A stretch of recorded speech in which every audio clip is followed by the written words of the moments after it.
ವಾರದಲ್ಲಿ ಒಂದಿನ ಅಪ್ಪನ ಕೈಯಿಂದ ಪೆಟ್ಟು ಸಿಗ್ತಾ ಇತ್ತು. ನನ್ನ ಸಮಾಜ ಒಳ್ಳೆದಾದ್ರೆ ಅದರಿಂದ ಸಂತಸ ನನಗೆ ಯಾವುದೂ ಇಲ್ಲ. ಆ ಅನುಭವವೇ ನನಗೆ ಜೀವನಕ್ಕೊಂದು ದಾರಿ ಆಯಿತು. ನಾನು ಬಸ್ಸಿನ ಕಿಟಕಿಯಲ್ಲಿ ಹತ್ತುತ್ತಾ ಇದ್ದೆ ಒಂದೇರುವಾಗ. ಅಮೆರಿಕನ್ ಆರ್ಮಿಯಲ್ಲಿ ಜಾಯಿನ್ ಆದೆ. ನಾವು ವಿವಿಧ ಕವಲುಗಳಾಗಿ ಹೊಡಿತಾ ಇದ್ದೇವೆ. 3 ಕೋಟಿ ಕಾಟಿ ಅಂತ ಹೆಸರು. ಸಾವಿರಾರು ಕೋಟಿ ಟರ್ನ್ ಓವರ್ ಮಾಡಿದವರು ಅವನು ಸಾಧಿಸಲಿಕ್ಕೆ ಸಾಧ್ಯವಿಲ್ಲ. ನಮ್ಮ ನಂದಳಿಕೆಯ ಮೋಡ ಮತ್ತು ಮುಖೇಶ ರಾಷ್ಟ್ರೀಯ ಸ್ವಯಂ ಸೇವಕ ಸಂಘ ನಮ್ಮ ಚಿಂತನೆ, ರಾಷ್ಟ್ರೀಯ ಸ್ವಯಂ ಸೇವಕ ಸಂಘ ನಮ್ಮ ಅಸ್ಮಿತೆ. ಹಿಂದುತ್ವವನ್ನು ಪ್ರತಿಪಾದನೆ ಮಾಡ್ತಾರೋ, ಹಿಂದುತ್ವವನ್ನ ಜೀವನಾಡಿಯಾಗಿ ಮಾಡಿಕೊಂಡಿದ್ದಾರೋ ಅವರ ಜೀವನದಲ್ಲಿ ಯಾವತ್ತೂ ಸೋಲೆ ಮಾಡಲಿಲ್ಲ. ಇವರು ಯಾವುದೇ ಆಕಾಂಕ್ಷೆ ಇಲ್ಲದೆ ಜನರಿಗೆ ತಮ್ಮ ಕೈಲಾದಷ್ಟು ನೆರವನ್ನು ಮಾಡ್ತಾ ಇದ್ದಾರೆ. ಶೈಕ್ಷಣಿಕವಾಗಿ, ವೈದ್ಯಕೀಯವಾಗಿ ಮತ್ತು ಧನ ಸಹಾಯವನ್ನು ಕೂಡ ಮಾಡ್ತಾ ಇದ್ದಾರೆ. ವೈದ್ಯಕೀಯವಾಗಿ ಆಂಬ್ಯುಲೆನ್ಸ್ ಸೇವೆಗಳು, ಶೈಕ್ಷಣಿಕವಾಗಿ ಮಕ್ಕಳಿಗೆ ಓದಬಹುದಾದ ಪುಸ್ತಕಗಳು, ಧನ ಸಹಾಯವಾಗಿ ಬಡವರಿಗೆ, ಕಷ್ಟದಲ್ಲಿರೋರಿಗೆ ಎಲ್ಲಿ ಇದ್ರೂ ಕೂಡ ಆ ಸ್ಥಳಕ್ಕೆ ಹೋಗಿ ಧನ ಸಹಾಯ ಮಾಡ್ತಾ ಇದ್ದಾರೆ. ಭಜನಾ ಮಂದಿರಗಳು, ಕ್ಷೇತ್ರಗಳಿಗೆ ಹಲವು ರೀತಿಯ ಸಹಾಯಗಳನ್ನು ಕೂಡ ಮಾಡಿದ್ದಾರೆ. ಇವರ ಅದ್ಭುತ ವ್ಯಕ್ತಿತ್ವ ಇವತ್ತು ಇಡೀ ಬೆಳ್ತಂಗಡಿ ತಾಲೂಕು ಗುರುತಿಸುವಂತಾಗಿ ಮಾಡಿದೆ. ಬನ್ನಿ, ಇವರೊಂದಿಗೆ ಇವತ್ತು ನಮ್ಮ ಪಾಡ್ಕಾಸ್ಟ್ ಶೋನಲ್ಲಿ ಮಾತನಾಡುವ, ಅವರಿಂದ ಹಲವಾರು ಮಾಹಿತಿಗಳನ್ನು ಪಡೆದುಕೊಳ್ಳುವ.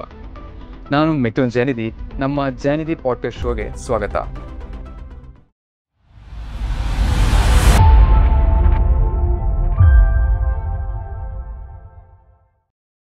ನಮ್ಮ ಹಿಂದಿನ ಜಯನಿಧಿ ಜನನಾಯಕ ಪಾಡ್ಕಾಸ್ಟ್ ಕಾರ್ಯಕ್ರಮದ ಮುಖ್ಯ ಅತಿಥಿಯಾಗಿ ಬಂದಿರುವಂತಹ ಕಿರಣ್ ಚಂದ್ರ ಡಿ ಪುಷ್ಪಗಿರಿ ಅವರಿಗೆ ಸ್ವಾಗತ ಸರ್. ನಮಸ್ಕಾರ ಸರ್. ಈಗ ಪ್ರಚಲಿತವಾಗಿ ಸೋಷಿಯಲ್ ಮೀಡಿಯಾ ಆಗಿದ್ದು ಡಿಜಿಟಲ್ ಮಾಧ್ಯಮಗಳಲ್ಲಿ ಹಲವಾರು ಕಡೆಗಳಿಂದ ಹಲವಾರು ಜನರು ಕೂಡ ಮಾತಾಡ್ತಿದ್ದಾರೆ. ಬಹಳ ಖುಷಿ ಆಗ್ತಿದೆ. ಕಿರಣ್ ಚಂದ್ರ ಡಿ ಪುಷ್ಪಗಿರಿ ಇವರ ಮಾತು ಹಲವಾರು ಮಾಧ್ಯಮಗಳಲ್ಲಿ ಕೇಳಿ ಬರ್ತಾ ಇದೆ. ಏನು ಇದರ ಹಿಂದಿನ ಮಾತುಗಳು ಅಥವಾ ಜನರು ಹೇಗೆ ಇಷ್ಟು ರೀಚ್ ಆಗ್ತಿದ್ದಾರೆ ಅಂತ?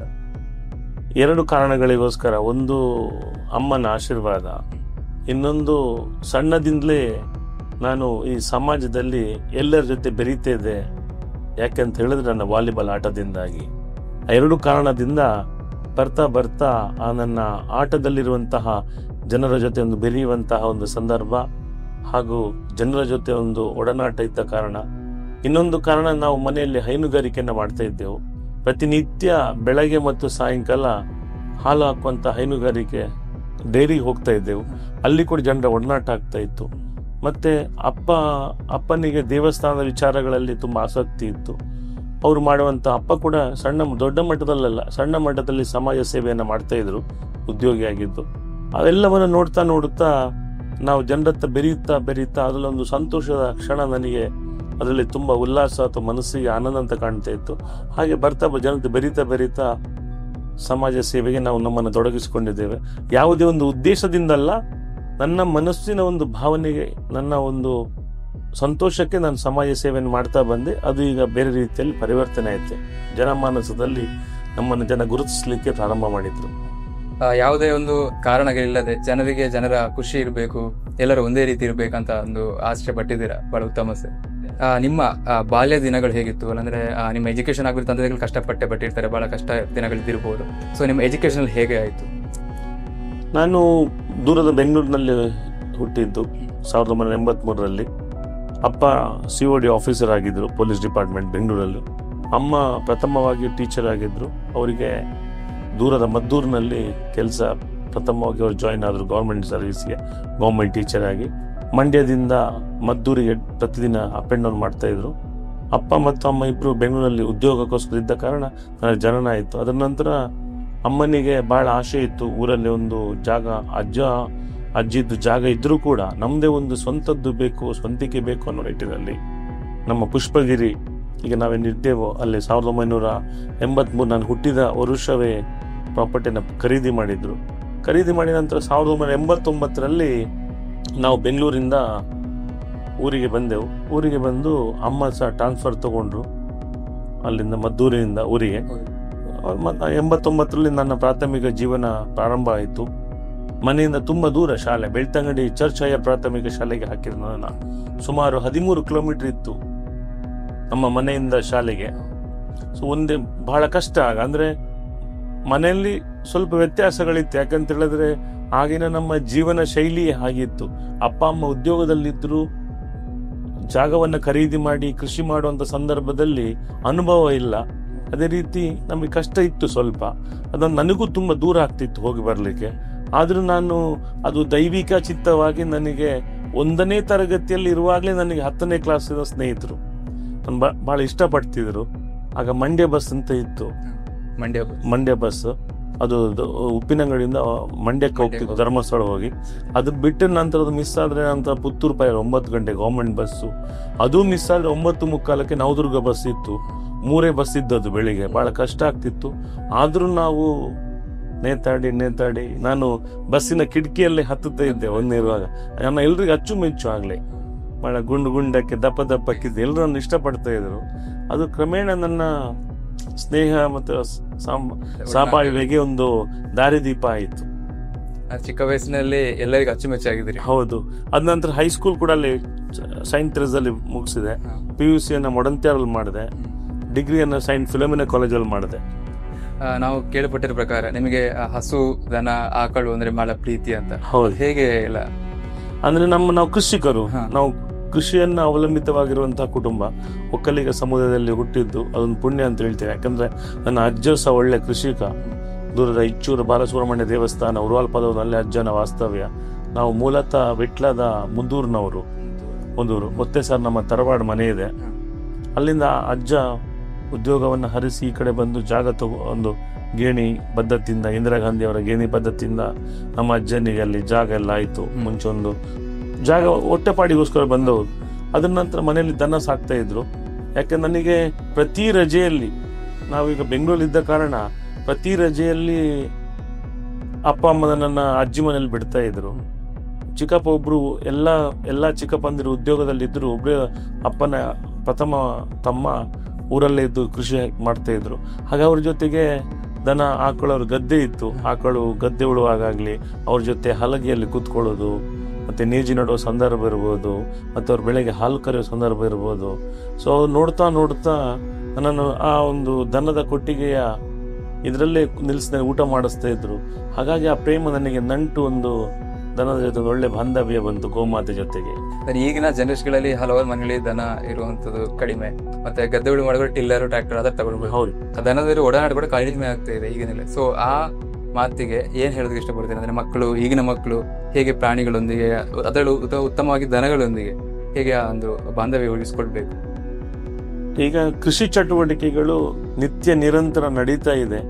ಆದರೆ ಈಗ ಆಧುನಿಕತೆ ಯುಗದಲ್ಲಿ ಕೃಷಿ ಅವಲಂಬಿತ ಜನ ಕಡಿಮೆ ಆಗಿದ್ದಾರೆ. ಯಾಕಂತ ಹೇಳಿದ್ರೆ ಉದ್ಯೋಗವನ್ನ ಹರಸಿ ಜೀವನದಲ್ಲಿ ಒಳ್ಳೆಯ ಉದ್ದೇಶವನ್ನು ಇಟ್ಕೊಂಡು ಜನ ಎಲ್ಲ ಹೊರಗಡೆ ಹೋಗ್ತಾ ಇದ್ದಾರೆ. ಓದಿದಂತಹ ಮಕ್ಕಳೆಲ್ಲ ಹೊರಗಡೆ ಹೋಗ್ತಾರೆ.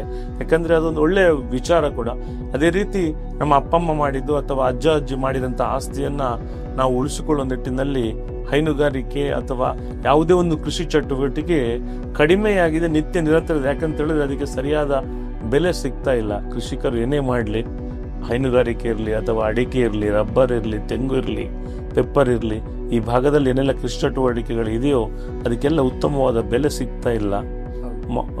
ಅದನ್ನು ಕಷ್ಟಪಟ್ಟು ಬೆಳೆಸುವವರು ಯಾರು, ಬೆಳೆಯುವವರು ಯಾರು, ತೆಗೆದುಕೊಳ್ಳುವವರು ಯಾರು, ಮಾರುವವರು ಯಾರು? ಆ ನಿಟ್ಟಿನಲ್ಲಿ ಯಾವುದಕ್ಕೆ ಒಂದು ಕೆಲಸಕ್ಕೆ ಒಂದು ಒಳ್ಳೆಯ ಗೌರವ ಧನ ಅಥವಾ ಒಳ್ಳೆಯ ಒಂದು ಹಣ ಅದಕ್ಕೆ ಸಂದಾಯ ಆದರೆ ಮಾತ್ರ ಅದು ಸಾರ್ಥಕ ಆಗ್ತದೆ. ಆ ನಿಟ್ಟಿನಲ್ಲಿ ಎಲ್ಲ ಈಗ ತುಂಬ ವ್ಯಕ್ತಿಗಳು, ಎಲ್ಲ ಮಕ್ಕಳೆಲ್ಲ ಓದಿ ಒಳ್ಳೆಯ ವಿದ್ಯಾಭ್ಯಾಸವನ್ನು ಪಡೆದು ಹೊರಗಿನ ಪ್ರಪಂಚಕ್ಕೆ ಹೋಗ್ತಾ ಇದ್ದಾರೆ. ಹಾಗಾಗಿ ಕೃಷಿ ಚಟುವಟಿಕೆಗಳೆಲ್ಲ ಕುಂಠಿತ ಆಗಿದೆ. ಜಾಗ ಇದೆ, ಆದರೆ ಕೃಷಿ ಚಟುವಟಿಕೆಗಳು ಕುಂಠಿತ ಆಗಿದೆ. ನಿಮ್ಮ ಎಜುಕೇಶನ್ ಆದಮೇಲೆ ನಿಮ್ಮ ವೃತ್ತಿ ಜೀವನದ ಜಾಬ್ ಎಲ್ಲಿ ಮತ್ತು ಹೇಗೆ ಶುರು ಮಾಡಿದ್ರಿ? ನಾನು 2004 ನಂದು ಡಿಗ್ರಿ ಪದವಿ ಕಂಪ್ಲೀಟ್ ಆಯಿತು. ಅದ ನಂತರ ಬೆಂಗಳೂರಿಗೆ ನಾನು ಏರ್ ಹೋಸ್ಟೆಸ್ ಟ್ರೈನಿಂಗ್ ಮಾಡ್ಲಿಕ್ಕೆ ಹೋದೆ. ಏರ್ ಹೋಸ್ಟೆಸ್ ಟ್ರೈನಿಂಗ್ ಆಗ ಡಿಪ್ಲೊಮಾ ಮಾಡಿದೆ. ಏವಿಯೇಷನ್ನು, ಹಾಸ್ಪಿಟಾಲಿಟಿ, ಟ್ರಾವೆಲ್ ಮ್ಯಾನೇಜ್ಮೆಂಟ್ ಮತ್ತು ಪರ್ಸನಲ್ ಡೆವಲಪ್ಮೆಂಟು. ಅದು ಮುಗಿಸಿದ ನಂತರ ಪ್ರಥಮ ಜಾಬನ್ನು ನಾನು ಕಾರವಾರದಲ್ಲಿ ಮೈನಿಂಗ್ ಡ್ರೀಮ್ ಲಾಜಿಸ್ಟಿಕ್ಸ್ ಕಂಪ್ನಿ ಅಂತ ಹೇಳಿ ಅದಕ್ಕೆ ಜಾಯ್ನ್ ಆದೆ. ಅದು ಮಾಡ್ತಾ ಇರುವಾಗಲೇ 2-3 ತಿಂಗಳು ಮಾತ್ರ ಅಲ್ಲಿ ವರ್ಕ್ ಮಾಡಿದೆ. ಆಗ ನನಗೆ ಮಂಗಳೂರಲ್ಲಿ ಅಪ್ಪ ಆಫೀಸರ್ ಆಗಿದ್ದರು ಡಿಪಾರ್ಟ್ಮೆಂಟಲ್ಲಿ, ಮಂಗಳೂರಲ್ಲಿದ್ದರು. ಆಗ ನನಗೆ ದುಬೈಗೆ ಹೋಗುವಂಥ ಅವಕಾಶ ಸಿಕ್ತು. 2005 ನಾನು ದುಬೈಗೆ ಹೋದೆ. ದುಬೈಗೆ ಹೋಗಿ ಅಲ್ಲಿ ಅಮೆರಿಕನ್ ಲೈಫ್ ಇನ್ಶೂರೆನ್ಸ್ ಅಲಿಕೋ ಅಂತ ಇದೆ, ಅಲ್ಲಿ ನಾನು ಉದ್ಯೋಗಕ್ಕೆ ಸೇರಿದೆ. ಅಲ್ಲಿ 2 ತಿಂಗಳು ವರ್ಕ್ ಮಾಡ್ತಿರುವಾಗಲೇ ನನಗೆ ಅಮೆರಿಕನ್ ಆರ್ಮಿಗೆ ನನಗೊಂದು ಅವಕಾಶ ಸಿಕ್ತು. ಅಂದರೆ ಅಮೆರಿಕದವರು ಇರಾಕ್ ಅಟ್ಯಾಕ್ ಆಗ್ತಾ ಇತ್ತು. ಅಮೆರಿಕದ ಪ್ರೈವೇಟ್ ಕಾಂಟ್ರಾಕ್ಟರ್ ಬಂದ್ಬಿಟ್ಟು KBR ಅಂತ, ಅದೊಂದು ಈಗ ನಮ್ಮ ಭಾರತದಲ್ಲಿ HAL, BHEL BEL ಯಾವ ಥರ ಒಂದು ನಮ್ಮ ದೇಶದ ರಕ್ಷಣಾ ವ್ಯವಸ್ಥೆಗೆ ಪ್ರೋತ್ಸಾಹ ಅಥವಾ ಒಂದು ಅವಿಭಾಜ್ಯ ಅಂಗವಾಗಿ ವರ್ಕ್ ಮಾಡ್ತಾ ಇದ್ದೇವೆ. ಅದೇ ರೀತಿ ಅಮೆರಿಕನ್ ಆರ್ಮಿಯ ಒಂದು ಪ್ರೈವೇಟ್ ಕಾಂಟ್ರಾಕ್ಟ್ ಇರೋದು KBR. ಆ KBR ಅಲ್ಲಿ ನನಗೆ ಜಾಬ್ ಆಫರ್ ಬಂತು. ಸೊ 2007 ನಾನು ಕುವೈಟಿಗೆ ಅಮೆರಿಕನ್ ಆರ್ಮಿಯಲ್ಲಿ ಫ್ಲೀಟ್ ಇನ್ಚಾರ್ಜ್ ಆಗಿ ಜಾಯಿನ್ ಆದೆ. ಅಲ್ಲಿನ ವಾತಾವರಣ ಹೇಗೆ? US ಅಲ್ಲ, ಕುವೈಟ್ ಅಲ್ಲಿ. ಯಾಕಂದ್ರೆ ಇರಾಕಿನ ಹತ್ತಿರ ಇರುವಂತಹ ಜಾಗ ಅದು ಕುವೈಟ್, ಅರಬ್ ಗಲ್ಫ್ ಕಂಟ್ರಿ. ಅಲ್ಲಿ ನನಗೆ ಫ್ಲೀಟ್ ಇನ್ಚಾರ್ಜ್ ಆಗಿ KBR ಅಲ್ಲಿ ಸಿಕ್ತು, ಅಂಡರ್ ಆರಿಫ್ ಜಾನ್ ಬೇಸ್ ಅಂತ. ಅದರಲ್ಲಿ ಒಂದು 3,000 ಜನ ಎಂಪ್ಲಾಯ್ ಇದ್ರು. ಅಲ್ಲಿಂದೆಲ್ಲ ಅಮೆರಿಕದಿಂದ ಎಲ್ಲ ವಸ್ತುಗಳಲ್ಲಿ ರವಾನೆ ಆಗ್ತಿತ್ತು ಕುವೈಟಿಗೆ. ಅಲ್ಲಿಂದ ಮತ್ತೆ ಕನ್ವೆ ಮೂಲಕ ರೀಫರ್ಸು, ಫ್ಲಾಟ್ ಬೇಡ್ಸು, ಟ್ರಕ್ಗಳ ಮೂಲಕ ಇರಾಕಿಗೆ ರಸ್ತೆ ಸಾರಿಗೆ ಮೂಲಕ ಹೋಗ್ತಾ ಇತ್ತು. ಆ ದಿನಗಳು ಹೇಗಿತ್ತು ಅಂದ್ರೆ ಅಲ್ಲಿ ಕಷ್ಟಗಳಿತ್ತು? ಅದು ಕಷ್ಟವೇ. ಯಾಕಂತ ಹೇಳಿದ್ರೆ ಒಂದು 6 ತಿಂಗಳು 45 ಮೇಲೆ 48-50 ಡಿಗ್ರಿ ಬಿಸಿಲು, ಮತ್ತೆ ಸ್ಯಾಂಡ್ ಸ್ಟಾಮು, ಮರಳಿನ ಬಿರುಗಾಳಿ ಬರ್ತಾ ಇತ್ತು. ಚಳಿ ಅಂದ್ರೆ ವಿಪರೀತ ಚಳಿ. ಆ ಸಮಯದಲ್ಲಿ ಕಷ್ಟ ಸಾಧ್ಯ. ಯಾಕಂತ ಹೇಳಿದ್ರೆ ಹೊತ್ತಿಗೆ ಸರಿಯಾಗಿ ಊಟ ಇಲ್ಲ, ಎಲ್ಲ ಹೋಟ್ಲಿಗೆ ಅವಲಂಬಿತ ಆಗಬೇಕಿತ್ತು. ಒಳ್ಳೆ ಸ್ಯಾಲ್ರಿ ಇತ್ತು. ಆದರೂ ಅಲ್ಲಿಯ ದಿನಗಳು, ಆ ಕಷ್ಟ ಸಾಧ್ಯ ದಿನಗಳು ಎಲ್ಲ ನನ್ನ ಜೀವನದ ಬದುಕಿನ ದಾರಿದೀಪ ಆಯಿತು. ಮತ್ತು ಆ ಟೈಮ್ ಡೆಡಿಕೇಶನ್ ಅನ್ನೋದು, ಮತ್ತು ಸಮಯ ಅನ್ನೋದು, ಎಷ್ಟು ವರ್ಕ್ ಮಾಡಬೇಕು, ಯಾವ ರೀತಿ ವರ್ಕ್ ಮಾಡಬೇಕು ಅನ್ನೋದೆಲ್ಲ ನನ್ನ ಅಮೆರಿಕದ ಆರ್ಮಿಯಲ್ಲಿ ಜಾಬ್ ಸಿಕ್ಕಿದ ಮೇಲೆ ಕಲ್ತ್ಕೊಂಡಂಥ ಒಂದು ವಿಚಾರಗಳು. ಬಹಳ ಒಂದು ಒಳ್ಳೆಯ ಜೀವನದ ಒಂದು ಕಾಲಘಟ್ಟದಲ್ಲಿ ಒಂದು ಒಳ್ಳೆಯದೊಂದು ಬೆಳವಣಿಗೆ ಅಂತ ಹೇಳ್ಬೋದು. ಕಷ್ಟಗಳಿದ್ರು, ಈಗ ಒಂದು ಉತ್ತಮವಾದ.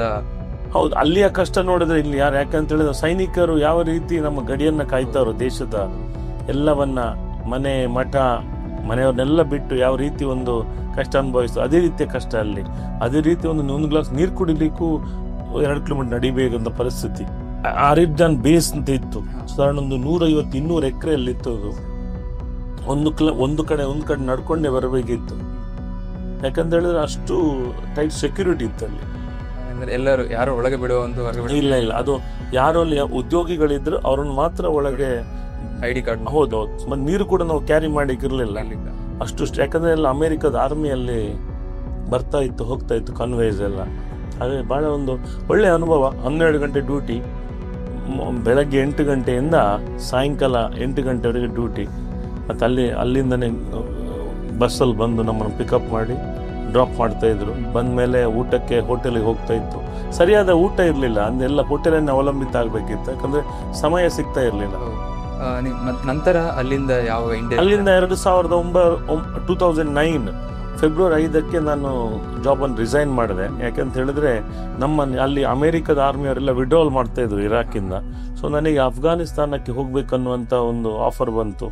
ಯಾಕಂದ್ರೆ ಅಲ್ಲಿ ಆಗ ತಾಲಿಬಾನ್ ಅಟ್ಯಾಕ್ ಮಾಡ್ತಾ ಇದ್ರು, US ಮೈಗ್ರೇಟ್ ಆಗ್ತಿತ್ತು ಅಫ್ಘಾನಿಗೆ. ಸೊ ನನ್ನ ಮನೆಯಲ್ಲಿ ಚರ್ಚಿಸಿದೆ. ಮನೆಯಲ್ಲಿ ಅಮ್ಮ ಹೇಳಿದ್ರು ಬೇಡ ಬಾ ಅಂತೇಳಿ ವಾಪಸ್ಸು. 2009 ಫೆಬ್ರವರಿ 5ಕ್ಕೆ ಬಂದೆ. ಮತ್ತೆ 1 ತಿಂಗಳು ನಾನು ಎಲ್ಲ ಉತ್ತರ ಭಾರತ ಪ್ರವಾಸವನ್ನ ಮಾಡಿ ಮಾರ್ಚ್ 6ನೇ ತಾರೀಕಿಗೆ ಊರಿಗೆ ಬಂದೆ. ಊರಿಗೆ ಬಂದ ಸಂದರ್ಭದಲ್ಲಿ ಮನೆಯನ್ನು ಕಟ್ಟಲಿಕ್ಕೆ ಪ್ರಾರಂಭ ಮಾಡಿದೆವು. ಮನೆ ಪ್ರಾರಂಭ ಮಾಡುವಾಗ ಏನು ಮಾಡೋದು, ಹೈನುಗಾರಿಕೆ. ಅಮ್ಮ ಒಂದು 50-60 ಲೀಟರ್ ಹಾಲನ್ನು ಹಾಕ್ತಾ ಇದ್ರು. ನಾನು ಅದನ್ನ 100-150 ಲೀಟರ್ಗೆ ಜಾಸ್ತಿ ಮಾಡಿದೆ. ದನ ಖರೀದಿಸಿ ಹೈನುಗಾರಿಕೆನ ಪ್ರಾರಂಭ ಮಾಡಿದೆ, ಜಾಸ್ತಿ ಮಾಡಿದೆವು. ಮಾಡ್ತಾ ಇದ್ರು ಅಮ್ಮ ಶಾಲೆಗೆ ಹೋಗುವ ಟೈಮಲ್ಲಿ ಕೂಡ. ಅದ್ರ ನಂತರ 2009 ಮನೆ ಕಟ್ಟಲಿ ಪ್ರಾರಂಭ ಮಾಡಿದಾಗ ಏನ್ ಮಾಡೋದು, ಹಗಲೆಲ್ಲ ಸುಮ್ಮನೆ ಇರಬೇಕು. ಆ ಕಾರಣ ನಾನು ಮಾಸ್ಟರ್ ಡಿಗ್ರಿಗೆ ಸೇರಿದೆ ಆಳ್ವಾಸ್ ಕಾಲೇಜ್ ಮೂಡುಬಿದಿರೆಯಲ್ಲಿ 2009 ಜುಲೈ ಸಂದರ್ಭದಲ್ಲಿ. ಅಲ್ಲಿ ಸೇರಿ ನನಗೆ ಎಕ್ಸ್ಪೀರಿಯನ್ಸ್ ಇತ್ತು. ಯಾಕಂತ ಹೇಳಿದ್ರೆ ನಾನು ಅಮೆರಿಕದ ಆರ್ಮಿಯಲ್ಲಿ ಕೆಲಸ ಮಾಡಿ ಬಂದೆಲ್ಲ. ಆ ಕಾರಣ ನನ್ನ ಎಕ್ಸ್ಪೀರಿಯನ್ಸ್ ಇಂದಾಗಿ ನನಗೆ ಒಳ್ಳೆಯ ಪರ್ಫಾರ್ಮೆನ್ಸ್ ಮಾಡಿದೆ. ಹಾಲು ಕರೀತಾ ಇದ್ದೆ, ಹುಲ್ಲು ಕೂಡ ಮಾಡ್ತಾ ಇದ್ದೆ. ಬೆಳಗ್ಗೆ ಹಾಲು ಕರೆದು ಹುಲ್ಲು ಹೆರೆದು ಡಿಪ್ಪೋಗೆ ಹಾಲು ಹಾಕಿ ಮೂಡುಬಿದ್ರೆಗೆ ಪ್ರತಿನಿತ್ಯ ಬೈಕಲ್ಲಿ ಹೋಗಿ ಬರ್ತಾ ಇದ್ದೆ. ಅದ್ರ ನಂತರ ನನಗೆ ಅದು MHRD ಅಲ್ಲಿ ಮಾಸ್ಟರ್ ಆಫ್ ಹ್ಯೂಮನ್ ರಿಸೋರ್ಸ್ ಇದರಲ್ಲಿ ಗೋಲ್ಡ್ ಮೆಡಲ್ ಆಯಿತು ಮ್ಯಾಂಗ್ಳೂರ್ ಯೂನಿವರ್ಸಿಟಿಗೆ. 2011 ನಂದು ವಿದ್ಯಾಭ್ಯಾಸ ಕಂಪ್ಲೀಟ್ ಆಯಿತು. ಜೂನಲ್ಲಿ ಮುಗೀತು, ಜೂನ್ 15ನೇ ತಾರೀಕಿಗೆ. ಜೂನ್ 26 ಅದೇ 2011 ಜೂನ್ 26ಕ್ಕೆ ನಾನು ತಾರಾಮಣಿಯವರನ್ನು ಮದುವೆಯಾದೆ ತೀರ್ಥಹಳ್ಳಿ. ಅಂದ್ರೆ ನೀವು ಇಷ್ಟೆಲ್ಲ ಕಷ್ಟಪಟ್ಟು ಅದೇ ಹುಲ್ಲು ಹೆರೆದು ಹಾಲು ಹಾಕಿ ಇಲ್ಲಿ ಹೋಗ್ತಿರುವಾಗ ನೀವು ಯೂನಿವರ್ಸಿಟಿ ಗೋಲ್ಡ್ ಮೆಡಲಿಸ್ಟ್ ರ್ಯಾಂಕರ್ ಆಗ್ಬೇಕಾದ್ರೆ ಹೆಂಗೆ ಅದು ಸಾಧ್ಯ? ಅದು ನನಗೆ ಒಂದು ಎಕ್ಸ್ಪೀರಿಯನ್ಸ್ ಇತ್ತಲ್ಲ. ನಾನು ಫಾರಿನ್ನಲ್ಲಿ ಒಂದು 4 ವರ್ಷಗಳ ಕಾಲ ಉದ್ಯೋಗವನ್ನು ಮಾಡಿದೆಲ್ಲ, ಆ ಅನುಭವವೇ ನನಗೆ ಜೀವನಕ್ಕೊಂದು ದಾರಿ ಆಯಿತು. ನನಗೆ ಗೋಲ್ಡ್ ಮೆಡಲ್ ಬರಬೇಕು ಅನ್ನುವಂಥ ಪ್ರಯತ್ನವನ್ನು ಮಾಡಲೇ ಇಲ್ಲ. ಅದು ನನ್ನ ಓದ್ತಾ ಒಳ್ಳೆ ಪರ್ಫಾರ್ಮೆನ್ಸ್ ಆಗ್ತದೆ. ನನಗೆ ಎಕ್ಸ್ಪೀರಿಯನ್ಸ್ ಅನುಭವ ಇತ್ತು. ಬೇರೆಯವರಿಗಿಂತ ನಾನು ಸ್ವಲ್ಪ ಸೀನಿಯರ್ ಇದ್ದೆ. ರೆಗ್ಯುಲರ್ ಸ್ಟೂಡೆಂಟ್ಗಳಿಗಿಂತ ನಾನು 3-4 ವರ್ಷ ವರ್ಕ್ ಮಾಡಿ ಬಂದ ಅನುಭವ ಇತ್ತು ದುಬೈ, ಗಲ್ಫ್ ಕಂಟ್ರೀಸ್ ಅಲ್ಲಿ. ಆ ಅನುಭವ ನನಗೆ ದಾರಿದೀಪ ಆಯಿತು ಗೋಲ್ಡ್ ಮೆಡಲ್ ತೆಗಿಲಿಕ್ಕೆ. ಅದು ಕೂಡ ನನ್ನ ಹತ್ತಿರ ಸಂಬಂಧಿ ಸದಾನಂದ ಗೌಡ್ರ CM ಚೀಫ್ ಮಿನಿಸ್ಟರ್ ಸಂದರ್ಭದಲ್ಲಿ ನನಗೆ ಗೋಲ್ಡ್ ಮೆಡಲ್ ಬಂತು. ಅವರ ಕೈಯಿಂದನೇ ಮಂಗಳೂರು ವಿಶ್ವವಿದ್ಯಾಲಯದಲ್ಲಿ ನನಗೆ ಗೋಲ್ಡ್ ಮೆಡಲ್ ಆಯಿತು. ಮ್ಯಾಂಗ್ಳೂರ್ ಯೂನಿವರ್ಸಿಟಿಗೆ ಗೋಲ್ಡ್ ಮೆಡಲ್ ಆಯಿತು ಹ್ಯೂಮನ್ ರಿಸೋರ್ಸ್ ಇದರಲ್ಲಿ. ಅದೊಂದು ಬಹಳ ಸಂತೋಷದ ಕ್ಷಣಗಳು ನನಗೆ, ಉತ್ತಮ ಸಾಧನೆಗಳು. ಖಂಡಿತ. ಹೌದು. ನಿಮ್ಮ ಈಗ ಬೆಂಗಳೂರಿನಲ್ಲಿ ಉದ್ಯಮ ನಡೆಸ್ತಾ ಇದ್ದೀರಾ. ಹೌದು. ಹಲವಾರು ಜನ ಗೊತ್ತಿದೆ, ಕಿರಣ್ ಚಂದ್ರ ಡಿ ಪುಷ್ಪಗಿರಿ ಅವರು ಬೆಂಗಳೂರು ಬಿಸ್ನೆಸ್ ಮ್ಯಾನ್ ಅಂತ. ಅಂದ್ರೆ ಬಹಳ ಜನ ಗೊತ್ತಿಲ್ಲ ಏನ್ ಬಿಸ್ನೆಸ್ ಮಾಡ್ತಿದ್ದಾರೆ, ಅವ್ರ ಕಂಪನಿ, ಅದರ ಹೆಸರು ಏನು ಅಂತ. ಸೊ ಅದರ ಬಗ್ಗೆ ಏನು ಹೇಳು? ನಂದು ಟ್ರೇಡಿಂಗ್ ಇದೆ. ನಾನು ಸಿಮೆಂಟ್ ಮತ್ತು ಸ್ಟೀಲ್ ಟ್ರೇಡಿಂಗ್ ಅನ್ನು ಮಾಡ್ತೇನೆ. ಅದರ ಜೊತೆಗೆ ನಾನು ನನ್ನೊಂದು 2-3 ಕಂಪ್ನಿಗಳಿದೆ, ಎಲ್ಲ ಇನ್ಫ್ರಾಸ್ಟ್ರಕ್ಚರ್ ಕಂಪ್ನಿಗಳು. ಆ ಕಂಪನಿಗಳು ಗೌರ್ಮೆಂಟ್ ಆಫ್ ಇಂಡಿಯಾಕ್ಕೆ ಪ್ರಾಜೆಕ್ಟ್ ಅನ್ನು ಮಾಡ್ತಾರೆ. CPWD ಲೈಸೆನ್ಸ್ ಇದೆ ನಮ್ದು, ಸೆಂಟ್ರಲ್ PWD. ಟೆಂಡರ್ ಎಲ್ಲ ಹಾಕೊಂಡು ನಾವು ಉದ್ಯೋಗವನ್ನು ಮಾಡ್ತೇನೆ. ನಾನು 2-3 ಕಂಪ್ನಿಯಲ್ಲಿ ಫೈನಾನ್ಷಿಯಲ್ ಡೈರೆಕ್ಟರ್ ಆಗಿ ಫೈನಾನ್ಸ್ ಮಾಡ್ತೇನೆ ಆ ಕಂಪ್ನಿಗಳಿಗೆ. ಅದರ ನಂತರ ನಾನು ಲ್ಯಾಂಡ್, ನಂದು ಏನು ಲಾಭ ಬರ್ತದೋ ಅದರಲ್ಲಿ ನಾನು ಪ್ರಾಪರ್ಟಿ ಬಿಸ್ನೆಸ್ ಅನ್ನು ಮಾಡ್ತಾ ಇದ್ದೇನೆ ಬೆಂಗಳೂರಲ್ಲಿ. ಮತ್ತೆ ರೆಂಟ್ ಎಲ್ಲ ಬರ್ತಾ ಇದೆ. ಅದೇ ರೀತಿ ಅದ್ರ ನಂತರ ಸ್ಕೂಲ್ ಬಿಸ್ನೆಸ್ ಕೂಡ ಇದೆ ನಂದು. 2-3 ಸ್ಕೂಲ್ಗಳ ಡೈರೆಕ್ಟರ್ ಆಗಿದ್ದೇನೆ. ಪರವಾಗಿಲ್ಲ, ಚೆನ್ನಾಗಿ ನಡೀತಾ ಇದೆ. ನಿಮ್ಮ ಆಫೀಸ್ ಇರುವಂತದ್ದು? ನಮ್ಮ ಆಫೀಸ್ ಕೋರಮಂಗಲದಲ್ಲಿ. ಈಗ ನಮ್ಮ ಬೆಳ್ತಂಗಡಿ ಮಂಗಳೂರಿನವರು ಬಹಳಷ್ಟು ಜನ ಬೆಂಗಳೂರಿನಲ್ಲಿ ಕೆಲಸ ಮಾಡ್ತಾ ಇರ್ತಾರೆ, ಜಾಬ್ ಮಾಡ್ತಾರೆ. ಅಣ್ಣನನ್ನು ಭೇಟಿ ಆಗ್ಬೇಕು ಅಂತ ಇರಿದ್ರೆ ಅವರೆಲ್ಲಿ ನಿಮ್ಮನ್ನು ಭೇಟಿ ಆಗ್ಬಹುದು? ನಾನು ಹೆಚ್ಚಿನದಾಗಿ ಊರಿನವರು ಬಹಳ ಸಂತೋಷ ಸಿಗ್ತಾರೆ ಅಂತ ಹೇಳಿದ್ರೆ ಬಹಳ ನಮ್ಗೆ. ಯಾಕಂದ್ರೆ ಬೆಂಗಳೂರಿನ ಟ್ರಾಫಿಕ್ ವ್ಯವಸ್ಥೆಯಲ್ಲಿ ನಾವು ಒಬ್ರಿಗೊಬ್ರಿಗೂ ಭೇಟಿ ಆಗುವ ಸಂದರ್ಭಗಳೇ ಕ್ಷಣಿಕ. ಆ ನಿಟ್ಟಿನಲ್ಲಿ ನಾನು ಹೆಚ್ಚಿನವರನ್ನ ಮನೆಗೆ, ಊರಿನವರಂದ್ರೆ ಖುಷಿ ಆಗ್ತದೆ. ಸೊ ಹಾಗೆ ಮನೆಗೆ ಜಾಸ್ತಿ ಕರೀತೇನೆ, ಮನೆಗೆ ಬನ್ನಿ. ನಾನು ಜಯನಗರದಲ್ಲೂ ಆಫೀಸ್ ಇದೆ ನಮ್ದು, ಅಲ್ಲಿ ಅಥವಾ ಕೋರಮಂಗಲ ಆಫೀಸಲ್ಲಿ ಮೀಟ್ ಆಗ್ತೇವೆ. ಹೆಚ್ಚಿನ ಭಾಗ ನನ್ನ ಸಮಯವನ್ನು ನಾನು ವಿಧಾನಸೌಧ, ವಿಕಾಸ್ ಸೌಧ ಅಥವಾ ಈ ಭಾಗದ ನನಗೆ ತುಂಬಾ ವರ್ಕ್ಗಳಿವೆ. ಖನಿಜ ಭವನ, ಬೇರೆ ಬೇರೆ ಪ್ಲಾನಿಂಗ್ ಅಥಾರಿಟೀಸ್ ಅಲ್ಲಿ ಕೆಲಸ ಇರ್ತದೆ. ಆ ನಿಟ್ಟಿನಲ್ಲಿ ಹೆಚ್ಚಿನ ಜನರು ಒಂದು 50-60% ಜನ ಸಿಟಿಯಲ್ಲಿ, ಯಾಕಂದ್ರೆ ಬೆಂಗಳೂರಲ್ಲಿ ಒಳ್ಳೆ ವ್ಯವಸ್ಥೆಗಳಿದೆ, ಯಾರನ್ನು ಎಲ್ಲಿ ಕೂಡ ಮೀಟ್ ಆಗ್ಬೋದು. ತುಂಬಾ ಆತ್ಮೀಯರು ಊರಿನವರು ಇದ್ರೆ ನಾನು ಮನೆಗೆ ಕರೀತೇನೆ. ಒಂಜಿ ನಮ್ಮ ತುಳು ಬಂದ ಅಣ್ಣ ನಮ್ಮ ಇಲ್ಲಾಗೆಲ್ಲ ಎತ್ತೇರಿ ಮಸ್ತ್ ಖುಷಿ ಅಣ್ಣ, ಹಾಗೆಲ್ಲ ಬಹಳ ಮಾತುಗಳು ಕೇಳ್ತಾ ಇದೆ. ಒಂದು ನಮಗೆ ಸಂತೋಷ, ಯಾರಾದ್ರೂ ಬಂದ್ರೆ ಖುಷಿ. ನಾವು ಅತಿಥಿ ದೇವೋಭವ ಅಂತಾರೆ, ಅತಿಥಿಯನ್ನು ಸತ್ಕಾರ ಮಾಡೋದ್ರಲ್ಲಿ ನನಗೊಂದು ಸಂತೋಷ ಇದೆ. ಕ್ಷಣ ಅದೊಂದು ಒಳ್ಳೆ ಆನಂದ ಕ್ಷಣಗಳದೆಲ್ಲ. ಅದೇ ನಮ್ಮ ತುಳುನಾಡ ಸಂಸ್ಕೃತಿಯಲ್ಲಿ ಕೂಡ ಅದೇ ಇರುವಂತದ್ದು, ಎಲ್ಲರನ್ನು ಕೂಡ ಸಮಾನತೆ, ದೇವರಾಗಿ ಗೌರವಿಸಬೇಕು ಅಂತ. ನಾನು ನಿಮಗೆ ರಿಸರ್ಚ್ ಮಾಡುವಾಗ ಕೆಲವೊಂದು ಮಾಹಿತಿಗಳನ್ನು ಕೊಡ್ತುಕೊಂಡೆ. ನಿಮಗೆ ನಮ್ಮ ತುಳುನಾಡು, ನಮ್ಮ ಸಂಸ್ಕೃತಿ ಮೇಲೆ ಅಪಾರವಾದಂತ ಪ್ರೀತಿ ಇದೆ ಅಂತ. ಬಹಳಷ್ಟು ಕಾರ್ಯಕ್ರಮಗಳಿಗೆ ಪಾಲ್ಗೊಳ್ತಿದ್ದೀರಿ, ಆ ಕಂಬಳ ಆಗಿರ್ಬೋದು, ಕೋಳಿ ಅಂಕ, ಇದರ ಬಗ್ಗೆ ಏನ್ ಹೇಳ್ತೀರಾ? ಜಗತ್ತಿನ ದೇವರ ಕೋಣೆ ಭಾರತ ಅಂತ ಆದ್ರೆ, ಭಾರತದ ದೇವರ ಕೋಣೆ ನಮ್ಮ ಹೆಮ್ಮೆಯ ತುಳುವನ್ನೆಲ್ಲ. ಇಲ್ಲಿ ವಿಶೇಷವಾಗಿ ನಾವು ನಾಗಾರಾಧನೆ, ಅದರ ಜೊತೆಗೆ ಭೂತಾರಾಧನೆ, ಅದರ ನಂತರ ನಮ್ಮ ಸಾಂಸ್ಕೃತಿಕ ಸಂಪ್ರದಾಯದ ಕ್ರೀಡೆ ಕಂಬಳ, ಅದರ ನಂತರ ಹಿರಿಯರು ಒಂದು ಜಾತ್ರೆ ಅಥವಾ ಯಾವುದೋ ಒಂದು ದೈವದ ನೇಮೋತ್ಸವ ಸಂದರ್ಭದಲ್ಲಿ ಎಲ್ಲರೂ ಸೇರಿ ಮಾಡ್ತಿದ್ದಂತಹ ಒಂದು ಕೋಳಿ ಅಂಕ, ಅದರ ಜೊತೆಗೆ ನಮ್ಮ ಸಂಸ್ಕಾರ ಸಂಸ್ಕೃತಿಯ ಪ್ರತೀಕವಾಗಿರುವಂಥದ್ದು ಯಕ್ಷಗಾನ ಮತ್ತೆ ನಮ್ಮ ನಾಟಕ, ತುಳು ನಾಟಕ. ಇವೆಲ್ಲ ಒಂದು ನಮ್ಮ ತುಳುನಾಡಿನ ಸಂಪ್ರದಾಯ ಹಾಗೂ ನಮ್ಮ ಸಂಸ್ಕೃತಿ ಹಾಗೂ ನಮ್ಮ ಸಂಸ್ಕಾರ. ಇಡೀ ಭಾರತ ದೇಶದಲ್ಲಿ ವಿವಿಧತೆಯಲ್ಲಿ ಏಕತೆಯಲ್ಲಿ ನಾವು ಹುಟ್ಟಿದವರು, ಜನಿಸಿದವರು. ಆ ನಿಟ್ಟಿನಲ್ಲಿ ನಾವು ವಿಶೇಷವಾಗಿ ಎಲ್ಲ ದೈವಾರಾಧನೆ ಅಥವಾ ದೇವರ ಆರಾಧನೆ, ಭಜನೆ ಇರ್ಬೋದು, ವಿವಿಧ ರೀತಿಯ ಸಂಸ್ಕಾರ ಸಂಸ್ಕೃತಿಗಳು ವಿಶೇಷವಾಗಿ ನಮ್ಮ ದಕ್ಷಿಣ ಕನ್ನಡದಲ್ಲಿ, ಉಡುಪಿಯಲ್ಲಿ ಹಾಗೂ ಅದರ ಸುತ್ತಮುತ್ತಲಿರುವಂತಹ ಜಿಲ್ಲೆಗಳಲ್ಲಿ ಬಹಳವಾಗಿ ನಾವು ನೋಡಬಹುದು ಅಥವಾ ಆಚರಿಸಿಕೊಂಡು ಬರ್ತಾ ಇದ್ದೇವೆ. ನನಗೆ ಈ ಸಮಾಜದಲ್ಲಿ ಒಂದು ಒಳ್ಳೆಯ ಸ್ಥಾನಮಾನವನ್ನು ಕೊಟ್ಟಂತಹ ಒಂದು ಕ್ಷೇತ್ರ ಇದ್ರೆ ಅದು ನಮ್ಮ ಕಂಬಳ ಕ್ರೀಡೆ. ನಂದಳಿಕೆಯ ಒಂದು ಅವಿಭಾಜ್ಯ ಅಂಗವಾಗಿದ್ದೇನೆ ನಾನು. ಟೀಮ್ ನಂದಳಿಕೆ ಹಗ್ಗ ಹಿರಿಯ ವಿಭಾಗದಲ್ಲಿ ಸತತವಾಗಿ 3 ವರ್ಷದಿಂದ 2023, 23, 24, 24, 25 ಈ ವರ್ಷ ಕೂಡ ಹಗ್ಗ ಹಿರಿಯ ವಿಭಾಗದಲ್ಲಿ ನಂದಳಿಕೆ ಶ್ರೀಕಾಂತ್ ಭಟ್ ಅವರ ತಂಡದ ಸದಸ್ಯನಾಗಿ ಇವತ್ತಿಗೂ ಜನಮಾನಸದಲ್ಲಿ ಗುರುತಿಸಿಕೊಂಡಿದ್ದೇನೆ. ಕಳೆದ 2 ವರ್ಷದಿಂದ ನಮಗೆ ಬಹಳ ದೇವರ ಆಶೀರ್ವಾದದಿಂದ ಗಣೇಶ್ ನಾರಾಯಣ್ ಪಂಡಿತ್ ಅವರ ಹತ್ರ ಒಳ್ಳೆಯ ಕೋಣ ಇದೆ. 3 ಕೋಟಿ ಕಾಟಿ ಅಂತ ಹೆಸರು. 3 ಕೋಟಿ ಕಾಟಿ ಅಂತ ಅದರ ಹೆಸರು. ಅದು ನಮ್ಮ ನಂದಳಿಕೆಯ ಮೋಡ ಅಂತ ಇನ್ನೊಂದು ಕೋಣ ಇದೆ. ಅದರ ಜೊತೆಗೆ ನಂದಳಿಕೆಯ ಮೋಡ ಮತ್ತು ಗಣೇಶ್ ನಾರಾಯಣ್ ಪಂಡಿತರ ಕಾಟಿ ಕಳೆದ 2 ವರ್ಷದಿಂದ ಸತತವಾಗಿ ನಮ್ಮ ಎಲ್ಲಾ ಕಂಬಳದ ಕ್ರೀಡೆಯಲ್ಲಿ ನವೆಂಬರ್ 2ನೇ ವಾರದಿಂದ ಏಪ್ರಿಲ್ 2ನೇ ವಾರದವರೆಗೆ ದಕ್ಷಿಣ ಕನ್ನಡ, ಉಡುಪಿಯ ವಿವಿಧ ಭಾಗಗಳಲ್ಲಿ ಒಳ್ಳೆ ರೀತಿಯಲ್ಲಿ ಪ್ರತಿ ವಾರ ಕೂಡ ಕಂಬಳ ಆಯೋಜನೆ ಆಗ್ತದೆ. ಆ ಕಂಬಳಕ್ಕೆ ಈಗ ವಿಶೇಷ ಸ್ಥಾನಮಾನವನ್ನು ಕೊಟ್ಟು ಯಾವುದೇ ಪೇಟದ ನಿರ್ಬಂಧಗಳಿದ್ರು ಅದನ್ನೆಲ್ಲ ಆ ಚೌಕಟ್ಟನ್ನ ನೋಡಿಕೊಂಡು ಇವತ್ತು ಜನಮಾನಸದಲ್ಲಿ ಕಂಬಳ ವಿಶೇಷವಾದ ಕ್ರೀಡೆ. ನಮ್ಮ ಸಂಪ್ರದಾಯ ಇವತ್ತಿಗೂ ಕೂಡ ಹಳೆಯಗಿಂತ ವಿಭಿನ್ನವಾಗಿ ತಂತ್ರಜ್ಞಾನವನ್ನು, ಆಧುನಿಕತೆ ಈ ಕಾಲಘಟ್ಟದಲ್ಲಿ ತಂತ್ರಜ್ಞಾನ ಎಲ್ಲವನ್ನ ಮೈಗೂಡಿಸಿಕೊಂಡು ಒಗ್ಗೂಡಿಸಿಕೊಂಡು ಇವತ್ತೊಂದು ಕಂಬಳ ಒಳ್ಳೆಯ ಕ್ರೀಡೆಯಾಗಿ ಜನಮಾನಸದಲ್ಲಿ ರಾರಾಜಿಸಿದೆ. ಕಂಬಳವನ್ನ ಇಷ್ಟಪಡದ ವ್ಯಕ್ತಿಗಳೇ ಇಲ್ಲ. ಉದ್ಯಾನ ನಗರಿಯಲ್ಲಿ ಆದಂತಹ ಕಂಬಳದಲ್ಲಿ ನಮ್ಮ ನಂದಳಿಕೆಯ ಮೋಡ ಮತ್ತು ಮುಖೇಶ ಹಗ್ಗ ಹಿರಿಯ ವಿಭಾಗದಲ್ಲಿ ಪ್ರಥಮ ಸ್ಥಾನವನ್ನ ಪಡೆಯಿತು. ಅದು ನಮಗೆ ಬಹಳ ಹೆಮ್ಮೆಯ ವಿಚಾರ. ಯಾಕಂತ ಹೇಳಿದ್ರೆ ಯಾವತ್ತು ಜೀವಮಾನದಲ್ಲಿ ಆಗದಂತಹ ಕಂಬಳದ ಆಯೋಜನೆಯನ್ನ ಬೆಂಗಳೂರಿನಲ್ಲಿ ನಮ್ಮ ಕಂಬಳ ಸಂಘಟಕರು ಮಾಡಿದ್ರು. ಆ ಪ್ರಥಮ ಕಂಬಳದಲ್ಲಿ ನಮಗೆ ಪ್ರಥಮ ಬಹುಮಾನ ಆಯಿತು. ಮತ್ತೆ ನನ್ನ ಜೀವನದ ಕಂಬಳದ ಜರ್ನಿ ಕೂಡ ಪ್ರಾರಂಭ ಆಗಿದ್ದು ಬೆಂಗಳೂರಿನ ಕಂಬಳೋತ್ಸವದಲ್ಲಿ. ಹಾಗಾಗಿ ನನಗೆ ಬಹಳ ಹೆಮ್ಮೆಯ ವಿಚಾರ. ಆ ಕೋಣವನ್ನ ಬಿಡುವಲ್ಲಿಂದ ಪ್ರೈಸ್ ಕೊಡುವಲ್ಲಿವರೆಗೆ ನಾನು ನಂದಳಿಕೆ ಶ್ರೀಕಾಂತ್ ಭಟ್ ಅವರ ತಂಡ ಜೊತೆ ಇದ್ದು ತಂಡವನ್ನ ಪ್ರೋತ್ಸಾಹಿಸಿ ಇವತ್ತಿಗೂ ಕೂಡ ಕೋಣ ಬಿಡುವ ಸಂದರ್ಭದಲ್ಲಿ ಅಥವಾ ಪ್ರೈಸ್ ಡಿಸ್ಟ್ರಿಬ್ಯೂಷನ್, ಪ್ರೈಸ್ ಪಡೆಯುವ ಸಂದರ್ಭದಲ್ಲಿ ನಾನು ಅವ್ರ ಜೊತೆಗಿದ್ದು ನನಗೊಂದು ರಾಮಲಕ್ಷ್ಮಣರ ಹಾಗೆ ನಾವೆಲ್ಲ ಇದ್ದೇವೆ. ನಾನು, ನಂದಳಿಕೆ ಶ್ರೀಕಾಂತ್ ಭಟ್ರು ಮತ್ತೆ ಗಣೇಶ್ ನಾರಾಯಣ ಪಂಡಿತರು ಅವೆಲ್ಲ ಕಂಬಳವನ್ನ ಯಾಕಂತ ಹೇಳಿದ್ರೆ ಕಂಬಳ ಮನಸ್ಸಿಗೆ ಮುದ ಕೊಡುವಂತಹ ವಿಚಾರ, ಮನಸ್ಸಿಗೆ ಸಂತಸ. ಅದರ ಜೊತೆಗೆ ಕನಿಷ್ಠ 50 ಜನರಿಗಾದ್ರೂ ಉದ್ಯೋಗವನ್ನ ಕೊಡ್ತದೆ. ಅದು ಇನ್ನೊಂಥರ ಖುಷಿ. ಕನಿಷ್ಠ 50 ಮನೆಯಲ್ಲಿ ಆದ್ರೂ ನಾವು ನಮ್ಮಿಂದ ಅವರಿಗೊಂದು ಅನುಕೂಲ ಆಗಿ, ನಮ್ಮಿಂದ ಉಪಕಾರವಾಗಿ ನಮ್ಮನ್ನು ಸ್ಮರಣೆ ಮಾಡುವಂತಹ ಕಾಲಘಟ್ಟದಲ್ಲಿ ನಾವು ಬಂದು ನಿಲ್ತೇವಲ್ಲ, ಅದೊಂದು ಬಹಳ ಜೀವನದ ಸುಂದರ ಕ್ಷಣಗಳು. ಅದ ನಂತರ ನಮ್ಮ ಕೋಳಿ ಅಂಕ, ನಮ್ಮ ಈ ವಿಶೇಷವಾಗಿ ದಕ್ಷಿಣ ಕನ್ನಡ ಉಡುಪಿ ಜಿಲ್ಲೆಯಲ್ಲಿ ಪ್ರತಿನಿತ್ಯ ಕೋಳಿ ಅಂಕ ಆಗ್ತದೆ. ಕದ್ದು ಮುಚ್ಚಿ ಮಾಡ್ತಾರೆ. ಮುಂಚೆ ಮನುಷ್ಯನ ಸಂಪ್ರದಾಯ ಪ್ರಕಾರ ಮಾಡ್ತಾ ಇದ್ರು. ಆದರೆ ಜೀವನ ಶೈಲಿ ಬದಲಾದಂತೆ, ಮನುಷ್ಯನ ಜೀವನದ ಕಾಲಘಟ್ಟಗಳು, ವಿಚಾರಗಳೆಲ್ಲ ಬದಲಾದಂತೆ ಪ್ರತಿಯೊಂದು ವಿಚಾರದಲ್ಲೂ ಬದಲಾವಣೆ ಆಗ್ತಾ ಬಂದಿದೆ. ಕೋಳಿ ಅಂಕ ಕೂಡ ಮನುಷ್ಯನಿಗೆ ಅಂದ್ರೆ ನಮ್ಮ ತುಳುನಾಡಿನ ಕ್ರೀಡೆ, ಅದು ಸಂಪ್ರದಾಯ. ಅದು ಈಗ ಬೇರೆ ರೀತಿ ಆಗಿದೆ. ಆದರೆ ಅದರಲ್ಲಿ ಯಾರಿಗೂ ಹಾನಿ ಇಲ್ಲ. ನನ್ನ ಪ್ರಕಾರ ಯಾರಿಗೂ ತೊಂದರೆ ಇಲ್ಲ. ಯಾಕಂದ್ರೆ ತುಂಬಾ ರೈಡ್ ಮಾಡ್ತಾರೆ, ತೊಂದರೆ. ಆದರೆ ಯಾವುದೇ ಜಾತಿ ಮತ ಭೇದ ಇಲ್ಲದೆ ಸೇರುವಂತಹ ಸ್ಥಳಗಳಂದ್ರೆ ಕೋಳಿ ಅಂಕ, ನಮ್ಮ ಕಂಬಳ ಕ್ರೀಡೆ.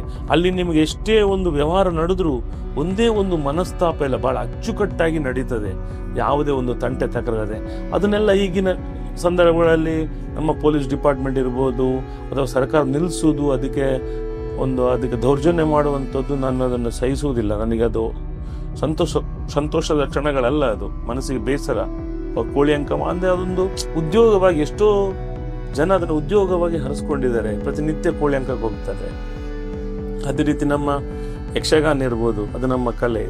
ಅದ ನಂತರ ನಮ್ಮ ನಾಟಕ, ತುಳು ಸಾಹಿತ್ಯ ಅಕಾಡೆಮಿ ಅಥವಾ ತುಳು ನಾಟಕ ರಂಗದಿಂದಾಗಿ ಅನೇಕ ಕಲಾವಿದರು ನಾವು ನಮ್ಮ ಇಡೀ ಭಾರತದಲ್ಲಿ ನೋಡೋದಾದ್ರೆ ಒಳ್ಳೆಯ ಕ್ಷಣಗಳು, ಸಂತೋಷದಿಂದ ನಕ್ಕು ನಗಿಸುವಂತ ನಾಟಕ ಕಲೆ ಇದೆ. ಅದು ನಮ್ಮ ತುಳುನಾಡಿನಲ್ಲಿ. ಆ ತುಳು ಲಿಪಿಗೆ, ಅದು ತುಳು ಭಾಷೆಗೆ, ನಮ್ಮ ಮಾತೃಭಾಷೆ ಅದು, ಆ ತುಳು ಭಾಷೆಗೆ ಅಷ್ಟೊಂದು ಟಚ್ ಅಂತ ಹೇಳ್ಬೋದು ನಾವು. ಅದೊಂದು ಫೀಲ್ ಇದೆ ನಮಗೆ, ಚಿಂತನೆಗಳಿದೆ. ನಮ್ಮ ತುಳು ಭಾಷೆ ಅನ್ನೋದು ಮನಸ್ಸಿಗೆ ಮುಡುತ್ತದೆ.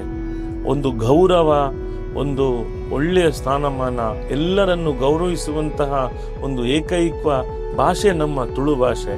ಅದರಲ್ಲೂ ವಿಶೇಷವಾಗಿ ತುಳುವನಾಗಿ ಜನಿಸಿದ್ದು ನನಗೆ ಬಹಳ ಹೆಮ್ಮೆ ಇದೆ. ಎಲ್ಲಿ ನೋಡಿದ್ರು ನಮಗೆ ತುಳುಗೊಂದು ಸ್ಥಾನಮಾನ ಸಿಗ್ಲಿಕ್ಕೆ 8ನೇ ಪರಿಚಯದಕ್ಕೆ ನಿಟ್ಟಿನಲ್ಲಿ ಅನೇಕ ರಾಜಕಾರಣಿಗಳು, ಕವಿಗಳು, ತುಳು ಸಾಹಿತ್ಯ ಅಕಾಡೆಮಿ ಮೂಲಕ ದಯಾನಂದ್ ಕತ್ತಲ್ ಸರ್ ಇರ್ಬೋದು, ಅದು ಎ ಕೆ ನಾಯನಾಡ್ ಇರ್ಬೋದು, ಅನೇಕರು, ನಮ್ಮ ಶ್ರೀಕಾಂತ್ ಶೆಟ್ಟಿ ಕಾರ್ಕಳದವ್ರು ಇರ್ಬೋದು, ಅನೇಕ ಜನ ತುಳು ಸಾಹಿತ್ಯ ಅಕಾಡೆಮಿ ಮೂಲಕ ತುಳು ಭಾಷೆಗೆ ಒಳ್ಳೆಯ ಸ್ಥಾನವನ್ನು ಕೊಡೋ ನಿಟ್ಟಿನಲ್ಲಿ ನಮ್ಮ ಮುಂಚೆ ಸುನಿಲ್ ಕುಮಾರ್ ಇದ್ದರು, ಅಥವಾ ಈಗಿನ ಅನೇಕ ಶಾಸಕರಿಗೆ ಪ್ರಯತ್ನವನ್ನು ಮಾಡ್ತಾ ಇದ್ದಾರೆ. ಮುಂದೆ ಬರೋ ದಿನಗಳಲ್ಲಿ ನಮಗೊಂದು ಆಶೆ ಇದೆ. ಯಾಕೆಂತ ಹೇಳಿದ್ರೆ, ಒಂದು ತುಳುವನ್ನಾಗಿ ಹುಟ್ಟಿ ದಕ್ಷಿಣ ಕನ್ನಡ ಜಿಲ್ಲೆಯ ಅವಿಭಾಜ್ಯ ಅಂಗ ನಮ್ಮ ತುಳು ಭಾಷೆ, ತುಳು ಲಿಪಿಗೆ ಅಥವಾ ತುಳು ಭಾಷೆಗೆ ಒಂದು ಒಳ್ಳೆಯ ಸ್ಥಾನಮಾನ ಸಿಗಲಿ ಅಂತ ಆಶೆ ಇದೆ. ಮುಂದೆ ಬರೋ ದಿನಗಳಲ್ಲಿ ಎಲ್ಲರ ಸಹಕಾರ, ದೈವಾನುಗ್ರಹದಿಂದ ನಮ್ಮ ತುಳು ಭಾಷೆ ಜಗಜ್ಜಾಹಿರಾಗಲಿ ಅಂತ ನನ್ನ ಅನಿಸಿಕೆ ಇದೆ. ಅಣ್ಣ, ಈಗಿನ ದಿನಗಳಲ್ಲಿ ಬಹಳಷ್ಟು ಯುವಕ ಯುವತಿಯರಾಗಿರ್ಬೋದು, ಮಕ್ಕಳು ಈ ಸೋಷಿಯಲ್ ಮೀಡಿಯಾ, ಡಿಜಿಟಲ್ ಮಾಧ್ಯಮಗಳಲ್ಲಿ ತಮ್ಮ ಹಲವಾರು ಸಮಯಗಳನ್ನು ವ್ಯರ್ಥ ಮಾಡ್ತಾ ಇರ್ತಾರೆ. ಅದಲ್ಲದೆ ಈಗಿನ ಕೆಲವೊಂದು ಬಹಳ ಸೂಕ್ಷ್ಮವಾದ ಮಾತುಗಳೇನಿದೆ, ಡಿಜಿಟಲ್ ಮಾಧ್ಯಮಗಳಲ್ಲಿ ಈ ಸ್ಕ್ಯಾಮ್ ಕೇಸ್ಗಳು, ಫ್ರಾಡ್ ಕೇಸ್ಗಳು, ಅಶ್ಲೀಲ ಸಂದೇಶಗಳು, ಅನಾವಶ್ಯಕವಾದ ಮಾಹಿತಿಗಳು ಹರಿದಾಡ್ತಾ ಇದೆ. ಸೊ ಇದರಿಂದ ಹೇಗೆ ಇನ್ವಾಲ್ವ್ ಆಗದೇ ಇರಬೇಕು, ಇದರ ಬಗ್ಗೆ ನೀವೇನು ಹೇಳ್ತೀರಾ? ಎರಡು ವಿಚಾರಗಳನ್ನು ಇದರಲ್ಲಿ. ಒಂದು, ಮನುಷ್ಯ ಸ್ವಂತ ಬುದ್ಧಿಗೆ, ಇನ್ನೊಂದು ಮನುಷ್ಯನ ಇನ್ನೊಬ್ಬನನ್ನು ನೋಡಿ ಕಲಿಯುವಂಥದ್ದು. ಹುಟ್ಟಿನ ಮಗುವಿನ ದೊಡ್ಡದಾದ ಮೇಲೆ, ಒಂದು PUC ಡಿಗ್ರಿ ಬಂದಾದ್ಮೇಲೆ ಮನುಷ್ಯನಿಗೆ ಪಕ್ವತೆ, ಪ್ರಬುದ್ಧತೆ ಬರ್ತದೆ. ಆ ನಿಟ್ಟಿನಲ್ಲಿ ಅವನು ಒಳ್ಳೆಯ ವಿಚಾರವನ್ನ ತೆಗೆದುಕೊಳ್ಬೇಕು. ನಮಗೆ ಸಮಾಜದಲ್ಲಿ ಆದರ್ಶವಾಗಿರುವವರು ಅನೇಕ ವ್ಯಕ್ತಿಗಳಿದ್ದಾರೆ. ಆ ನಿಟ್ಟಿನಲ್ಲಿ ಯುವಕರು, ಯುವತಿಯರು ಏನ್ ಮಾಡಬೇಕು? ಸ್ವಂತ ಆಲೋಚನೆ ಪ್ರಥಮವಾಗಿ. ಇನ್ನೊಬ್ಬನು ಹಾಗೆ ಹೇಳಿದ, ಹೀಗೆ ಹೇಳ್ತಾ ಇದ್ದಾನೆ, ನಾನು ಈ ರೀತಿ ಪ್ರೇರೇಪಣೆ ಮಾಡ್ತಾ ಇದ್ದಾನೆ. ಯಾರು ಕೂಡ ಯಾರನ್ನ ಬಲವಂತ ಮಾಡಿ ಯಾವುದೇ ಒಂದು ವ್ಯಸನಗಳಿಗೆ ದೂಡುವಂತ ಸನ್ನಿವೇಶ ಖಂಡಿತವಾಗಿಯೂ ಇವತ್ತಿನವರೆಗೆ ಇಲ್ಲ. ನಮ್ಮನ್ನ ಯಾರಾದ್ರೂ ಏನಾದ್ರೂ ಒಂದು ವ್ಯಸನಗಳಿಗೆ ಅಥವಾ ಒಂದು ಕೆಟ್ಟ ವಿಚಾರಕ್ಕೆ ಪ್ರೇರೇಪಣೆ ಕೊಡುವಾಗ ಆಲೋಚನೆ ಮಾಡುವಂಥದ್ದು ಬುದ್ಧಿ ನಮಗೆ ಬಿಟ್ಟದ್ದು. ನಾವು ಯಾರನ್ನು ಕೂಡ ಬ್ಲೇಮ್ ಮಾಡಿ ಅಥವಾ ಯಾರನ್ನು ಕೂಡ ಅವನು ನನಗೆ ಆ ರೀತಿ ಪ್ರೇರಣೆ ಮಾಡಿದ, ಇವನು ಈ ರೀತಿ ಮಾಡಿದ, ಅವಳು ಹಾಗೆ ಮಾಡಿದಳು, ಇವಳು ಹೀಗೆ ಮಾಡಿದ ಅನ್ನೋದು ನಾನಂತೂ ಒಪ್ಪುವಂಥ ವಿಚಾರ ಅಲ್ಲ. ನಾವು ನಮ್ಮ ಸ್ವಂತ ನಿರ್ಧಾರ, ನಮ್ಮ ಸ್ವಂತ ಮನಸ್ಥಿತಿಯಿಂದ ನಾವು ವಿವಿಧ ಕವಲುಗಳಾಗಿ ಹೊಡಿತಾ ಇದ್ದೇವೆ. ಯಾವುದೇ ಒಂದು ವಿಚಾರ ಇರ್ಬೋದು, ಸಾಮಾಜಿಕ, ಧಾರ್ಮಿಕ, ಶೈಕ್ಷಣಿಕ, ರಾಜಕೀಯ ಇರ್ಬೋದು, ಯಾವುದೇ ಸಾಂಸ್ಕೃತಿಕ ಕ್ಷೇತ್ರ ಇರ್ಬೋದು, ನಮ್ಮ ಮಾನಸಿಕ ಸ್ಥಿತಿಗತಿಯನ್ನ, ನಮ್ಮ ಮಾನಸಿಕ ಸ್ಥಿಮಿತವನ್ನ ನಾವು ಬೆಳೆಸಿಕೊಳ್ಳಬೇಕು, ನಾವು ಮೈಗೂಡಿಸಿಕೊಳ್ಬೇಕು, ರೂಢಿಸಿಕೊಳ್ಬೇಕು. ಹೇಗೆ? ಸೋಷಿಯಲ್ ಮೀಡಿಯಾ ಅಂತ ಹೇಳ್ತಿದ್ರ, ಸೋಷಿಯಲ್ ಮೀಡಿಯಾದಲ್ಲಿ ಒಳ್ಳೆಯ ವಿಚಾರಗಳು ಅಲ್ಲದೆ ಯಾಕೆ ಕೆಟ್ಟ ವಿಚಾರ ನೋಡಬೇಕು? ನಾವು ಆ ಮನೋಭಾವ ನಮ್ಮಲ್ಲಿ ಬರಬೇಕು. ನಮ್ಮಲ್ಲಿ ಕುತೂಹಲ ಜಾಸ್ತಿ ಆದಾಗ ಕೆಟ್ಟ ವಿಚಾರಗಳು ಜಾಸ್ತಿಯಾಗಿ ಬರ್ತದೆ. ನಮಗೆ ನಮ್ಮಲ್ಲಿ ಮಿತಿ ಇರಬೇಕು. ಯಾವುದನ್ನ ನೋಡಬೇಕು, ಯಾವುದನ್ನ ಮಾಡಬೇಕು, ಯಾವುದನ್ನ ಮಾಡಬಾರ್ದು ಅನ್ನುವಂತಹ ಮಿತಿ ಅಥವಾ ಒಂದು ಲಕ್ಷ್ಮಣ ರೇಖೆಯನ್ನ ನಾವು ನಮ್ಮೊಳಗೆ ಹಾಕಿಕೊಂಡಾಗ ಖಂಡಿತವಾಗಿಯೂ ಯಾವ ಒಂದು ಯುವ ಜನತೆ ದಾರಿ ತಪ್ಪುವ ಪ್ರಮೇಯವೇ ಇಲ್ಲಿ ಬರುವುದಿಲ್ಲ, ಯಾವ ವ್ಯಸನಗಳಿಗೆ ಬಲಿಯಾಗುವುದಿಲ್ಲ. ನಾನು ನನ್ನ ಬಗ್ಗೆ ಖಂಡಿತವಾಗಿ ನಾನು ಹೇಳ್ಕೊಳ್ತಾ ಇಲ್ಲ. ಹುಟ್ಟಿದಾಗಿಂದ ಇವತ್ತಿನವರೆಗೆ ನನಗೆ ಮನೆಯಲ್ಲಿ ನನ್ನ ಯಾವುದೇ ಒಂದು ಅಭ್ಯಾಸ ಇಲ್ಲದಿದ್ರು ನನಗೆ ಅಪ್ಪ ಅಮ್ಮ ಸಿಕ್ಕಾಪಟ್ಟೆ ಬೈತಾ ಇದ್ರು, ಯಾರ ಜೊತೆ ಸೇರಬೇಡ, ಯಾರ ಜೊತೆ ಮಾತಾಡಬೇಡ. ನನಗೊಂದು ಹುಚ್ಚು ವಾಲಿಬಾಲ್ ಆಟ, ದೈಹಿಕ ಕ್ರೀಡೆ ಅದು. ವಾಲಿಬಾಲ್ ಆಟವನ್ನು ಕೂಡ ಆಡಬೇಡ ಅಂತ ನನಗೆ ಮನೇಲಿ ಬೈತಾ ಇದ್ರು. ಪ್ರತಿನಿತ್ಯ ನನ್ನ ಟ್ರ್ಯಾಕ್ ಮಾಡ್ತಿದ್ರು, ಎಲ್ಲಿದ್ಯಾ, ಎಷ್ಟೊತ್ತಿಗೆ ಹೋಗ್ತೀಯಾ, ಯಾಕೆ ಹೋಗ್ತೀಯಾ, ಆಟ ಆಡಿ ಹೋದ್ರು ಬೇಗ ಬಾ ಅಂತೇಳಿ. ಇವತ್ತು ನಾನು ಆ ಆಟ ಆಡುವ ಹಾಲ್ ಕರೆದು ಹಾಲ್ ಹಾಕಿ ಆಟ ಆಡ್ಲಿಕ್ಕೆ ಹೋಗುವಂತ ಸಂದರ್ಭಗಳು ಉಂಟಲ್ಲ. ಇವತ್ತು ನನ್ನ ಜೀವನದಲ್ಲಿ ನಾನು ಯಾರ ಜೊತೆಗೆ ಬೆರೆಯುತ್ತಿಲ್ಲ, ಆಟ ಆಡ್ಲಿಕ್ಕೆ ಮಾತ್ರ ಹೋಗ್ತಿದ್ದೆ. ನನ್ನ ಒಂದು ಮಾನಸಿಕ ಸ್ಥಿತಿ ಅಥವಾ ನಾನು ಬೆಳೆದು ಬಂದಂತ ರೀತಿ ನನಗೆ ಇವತ್ತು ಖಂಡಿತವಾಗಿ ದಾರಿದೀಪ ಆಯಿತು. ಆ ನಿಟ್ಟಿನಲ್ಲಿ ಎಲ್ಲ ಯುವ ಜನತೆ, ಯುವಕರಿಗೆ, ಯುವತಿಯರಿಗೆ, ಯುವ ಶಕ್ತಿಗೆ ನಾನು ಹೇಳೋದು ಇಷ್ಟೇ: ಸ್ವಂತ ಬುದ್ಧಿ, ಸ್ವಂತ ನಿರ್ಧಾರವನ್ನ ಮಾಡಿ. ಇನ್ನೊಬ್ಬನ ವಿಚಾರಗಳಿಗೆ ಬೆಲೆ ಕೊಡಬೇಡಿ. ನಿಮಗೆ ಏನು ಸರಿ ಅನಿಸ್ತದೋ, ನಿಮ್ಮ ಮನಸ್ಸಿಗೆ ಯಾವ ರೀತಿಯ ಒಳ್ಳೆಯ ಕ್ಷಣಗಳು, ಒಳ್ಳೆಯ ವಿಚಾರಧಾರೆಗಳು ನಿಮ್ಮ ಸ್ಮೃತಿಪಟಲದಲ್ಲಿ ಸರಿ ಅಂತ ಅನಿಸ್ತದೋ ಆ ಕೆಲಸವನ್ನ ಮಾಡಿ. ಆ ನಿಟ್ಟಿನಲ್ಲಿ ನಾವು ಎಲ್ಲ ವಿಚಾರವನ್ನ ತುಲನೆ ಮಾಡಿ ಯಾವುದು ಸರಿ, ಯಾವುದು ತಪ್ಪು ಅನ್ನೋದು. ಯಾಕಂತ ಹೇಳಿದ್ರೆ ಹಿಂದಿನ ಇದಕ್ಕೆ ಹೋಲಿಸಿದ್ರೆ ಈಗಿನ ಜನರೇಷನ್ ಅಜಗಜಾಂತರ ವ್ಯತ್ಯಾಸ ಇದೆ, ಬಹಳ ಫಾಸ್ಟ್ ಇದೆ. ಯಾವ ರೀತಿ ತಂತ್ರಜ್ಞಾನ ಫಾಸ್ಟ್ ಇದೆಯೋ ಅದೇ ರೀತಿ ಮಕ್ಕಳು, ಯುವಶಕ್ತಿ ಎಲ್ಲ ಫಾಸ್ಟ್ ಆಗಿದ್ದಾರೆ, ವೇಗವನ್ನು ಪಡ್ಕೊಂಡಿದ್ದಾರೆ.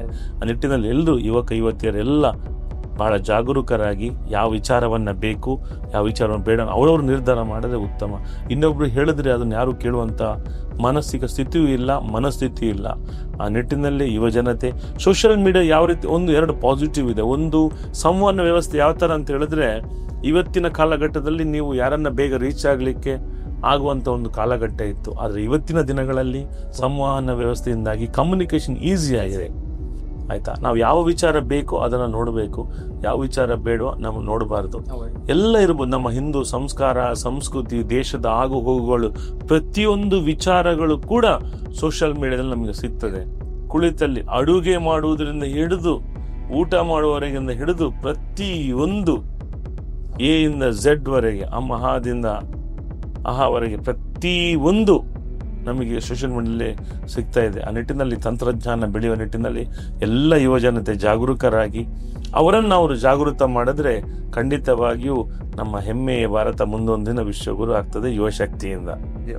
ಈಗ AI ತಂತ್ರಜ್ಞಾನ ಅಂತ ಬರ್ತಿದೆ, ಆರ್ಟಿಫಿಷಿಯಲ್ ಇಂಟೆಲಿಜೆನ್ಸ್ ಅಂತ. ಹಲವಾರು ಜನ ಭಯ ಪಡ್ತಾ ಇದ್ದಾರೆ, AI ಇಂದ ನಮ್ಮ ಕೆಲಸಗಳು ಹೋಗ್ಬಹುದು ಅಂತ. ಹಾಗಿರುವಾಗ ನೀವು ಅವ್ರಿಗೆ ಏನೊಂದು ಕಿವಿ ಮಾತು ಹೇಳಬೇಕು? ಸ್ವಾತಂತ್ರ್ಯ ಪೂರ್ವದಿಂದ ಅದೆಷ್ಟೋ ಸಾವಿರ ವರ್ಷಗಳಿಂದ ನಾವು ನೋಡ್ತಾ ಬಂದಿದ್ದೇವೆ. ಜನಿಸಿದಂತಹ ಈ ಭೂಮಿಯಲ್ಲಿ ಜನ್ಮ ಕೊಟ್ಟಂತಹ ಅಪ್ಪ ಅಮ್ಮ ಹಾಗೂ ನಾವುಗಳು ಕೂಡ ಇವತ್ತು ಪ್ರತಿಯೊಬ್ಬರು ಕೂಡ ಏನೋ ಒಂದು ದಾರಿಯನ್ನ ಭಗವಂತ ಖಂಡಿತವಾಗಿಯೂ ಒಂದಲ್ಲ ಒಂದು ರೀತಿಯಲ್ಲಿ ತೋರಿಸ್ತಾನೆ.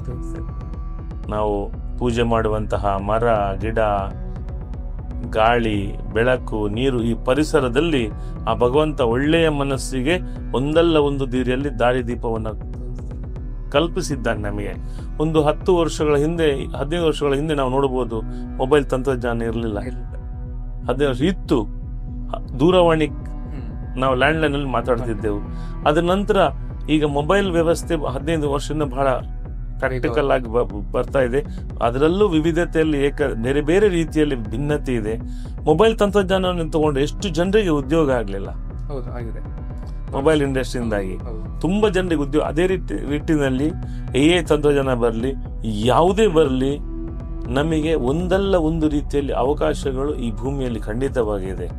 ಮನುಷ್ಯ ಅನ್ನುವುದು ವಿಜ್ಞಾನದ ಒಂದು ಪರಿಕಲ್ಪನೆ, ಅನ್ವೇಷಣೆ ಮಾಡ್ತಾನೆ. ಆ ನಿಟ್ಟಿನಲ್ಲಿ ಯಾರಿಗೂ ಕೂಡ ಹಿಂಜರಿಯದೆ, ಯಾವುದೇ ಒಂದು ಹಿಂತಿರುಗಿ ನೋಡದೆ, ಒಂದಲ್ಲ ಒಂದು ರೀತಿಯಲ್ಲಿ ಖಂಡಿತವಾಗಿಯೂ ಆ ಭಗವಂತ ಒಂದು ಒಳ್ಳೆ ದಾರಿನ ತೋರಿಸ್ತಾನೆ. ಉದಾಹರಣೆಗೆ ಬೆಂಗಳೂರಿನಲ್ಲಿ ನಾವೀಗ ಡನ್ಸೋ ಅಂತ ನೋಡಬಹುದು, ರ್ಯಾಪಿಡೋ ನೋಡಬಹುದು.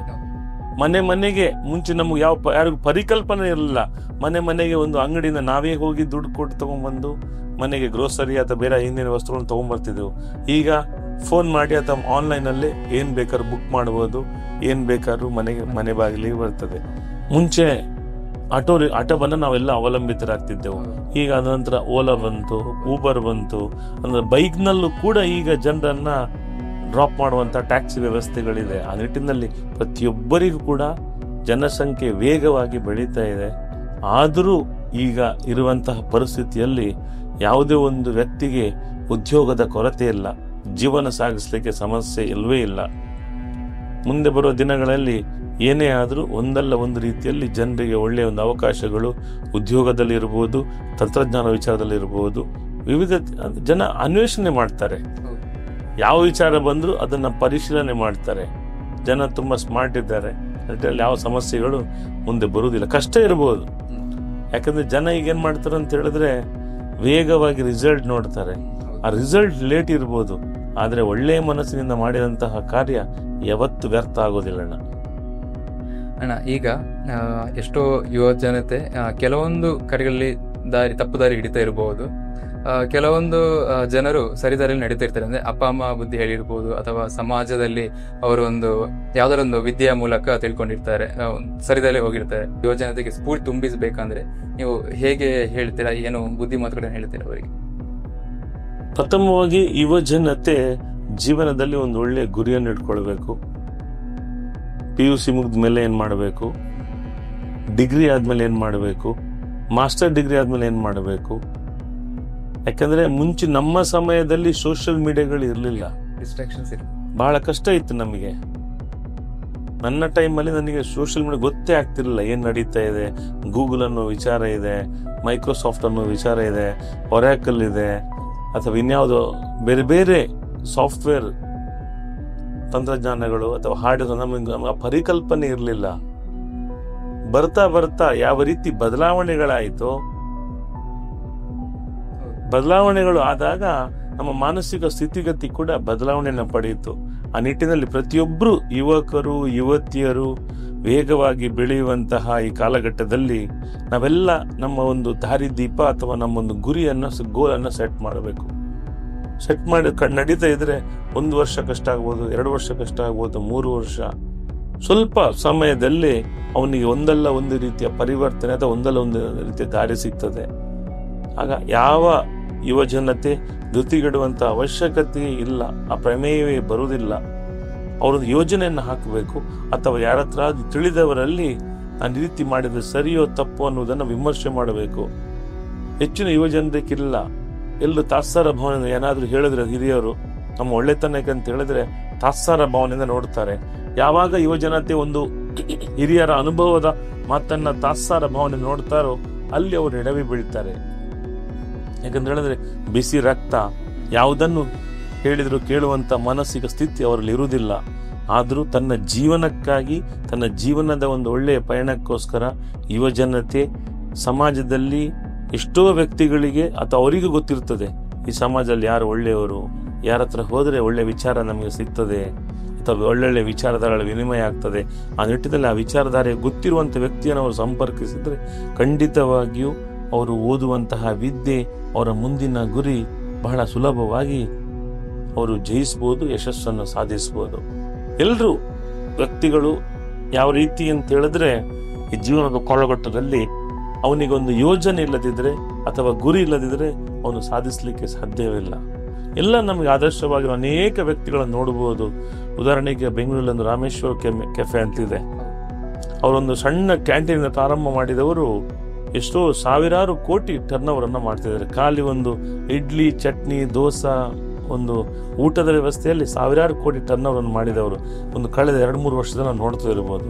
ಆ ನಿಟ್ಟಿನಲ್ಲಿ ಯಾರೂ ಕೂಡ ಯಾವುದೇ ಉದ್ಯೋಗವನ್ನು ಮಾಡಿದ್ರು ಅಥವಾ ಯಾವುದೇ ಒಂದು ವಿಚಾರವನ್ನು ಪ್ರಾರಂಭ ಮಾಡಿದ್ರು ಅದರಲ್ಲಿ ಪರಿಪೂರ್ಣತೆ ಇರಲಿ, ಪಕ್ವತೆ ಇರಲಿ. ಅದನ್ನು ಪ್ರಾರಂಭಿಸುವ ಮುಂಚೆ ಅವರು ಸ್ವಲ್ಪ ಆಲೋಚನೆಯನ್ನ ಮಾಡಲಿ, ಅಥವಾ ಅದರ ಬಗ್ಗೆ ಪರಿಶೀಲನೆ ಮಾಡಿದಾಗ, ರಿಸರ್ಚ್ ಅಂಡ್ ಡೆವಲಪ್ಮೆಂಟ್ ಖಂಡಿತವಾಗಿಯೂ ಮಾಡಿದಾಗ ಸಾರ್ಥಕವಾಗ್ತದೆ ಯಾವುದೇ ಒಂದು ಕೆಲಸ ಕಾರ್ಯಗಳು.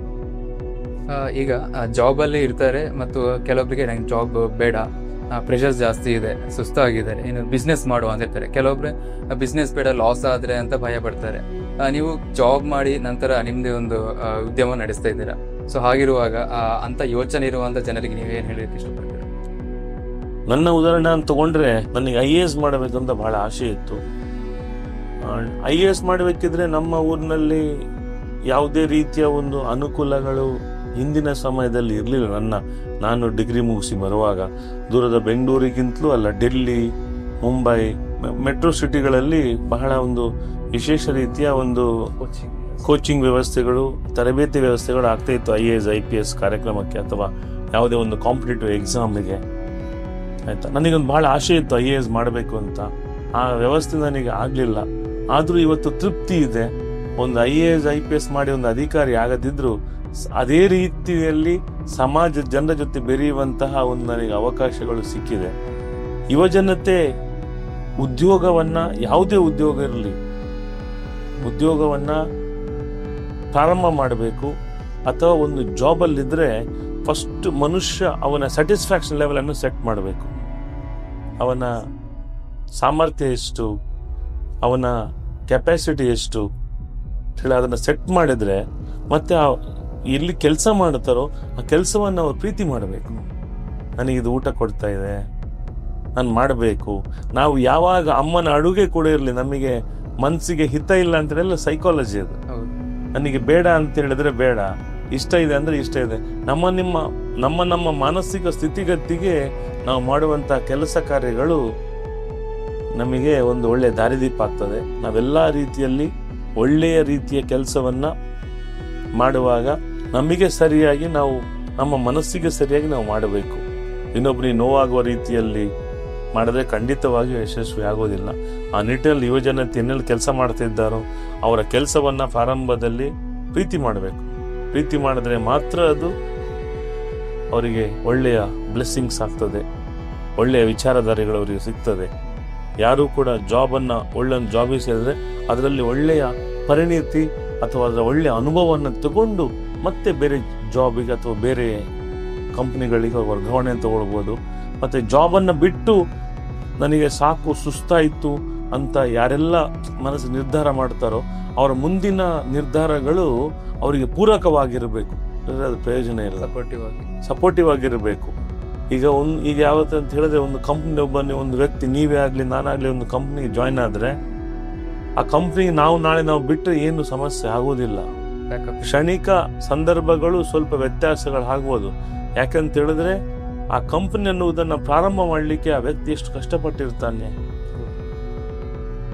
ಹಾಗಾಗಿ ಸೇರಿದಂತಹ ನಾವು ಉದ್ಯೋಗಕ್ಕೆ ಒಂದು ಎಂಪ್ಲಾಯಿಗೆ ಒಂದು ನೌಕರಿಯನ್ನ ಮಾಡುವಂತ ನಾವು ಒಂದು ಒಳ್ಳೆ ಸದಸ್ಯಾಗಿ ಸೇರಿದ ಮೇಲೆ ನಾವು ಯಾವುದೇ ಇರಲಿ, ವಸ್ತು ಆಗಲಿ, ನಾವು ಮಾಡುವಂತ ಕೆಲಸ ಇರ್ಬೋದು, ಪ್ರತಿಯೊಂದನ್ನು ನಾವು ಪ್ರೀತಿ ಮಾಡಬೇಕು.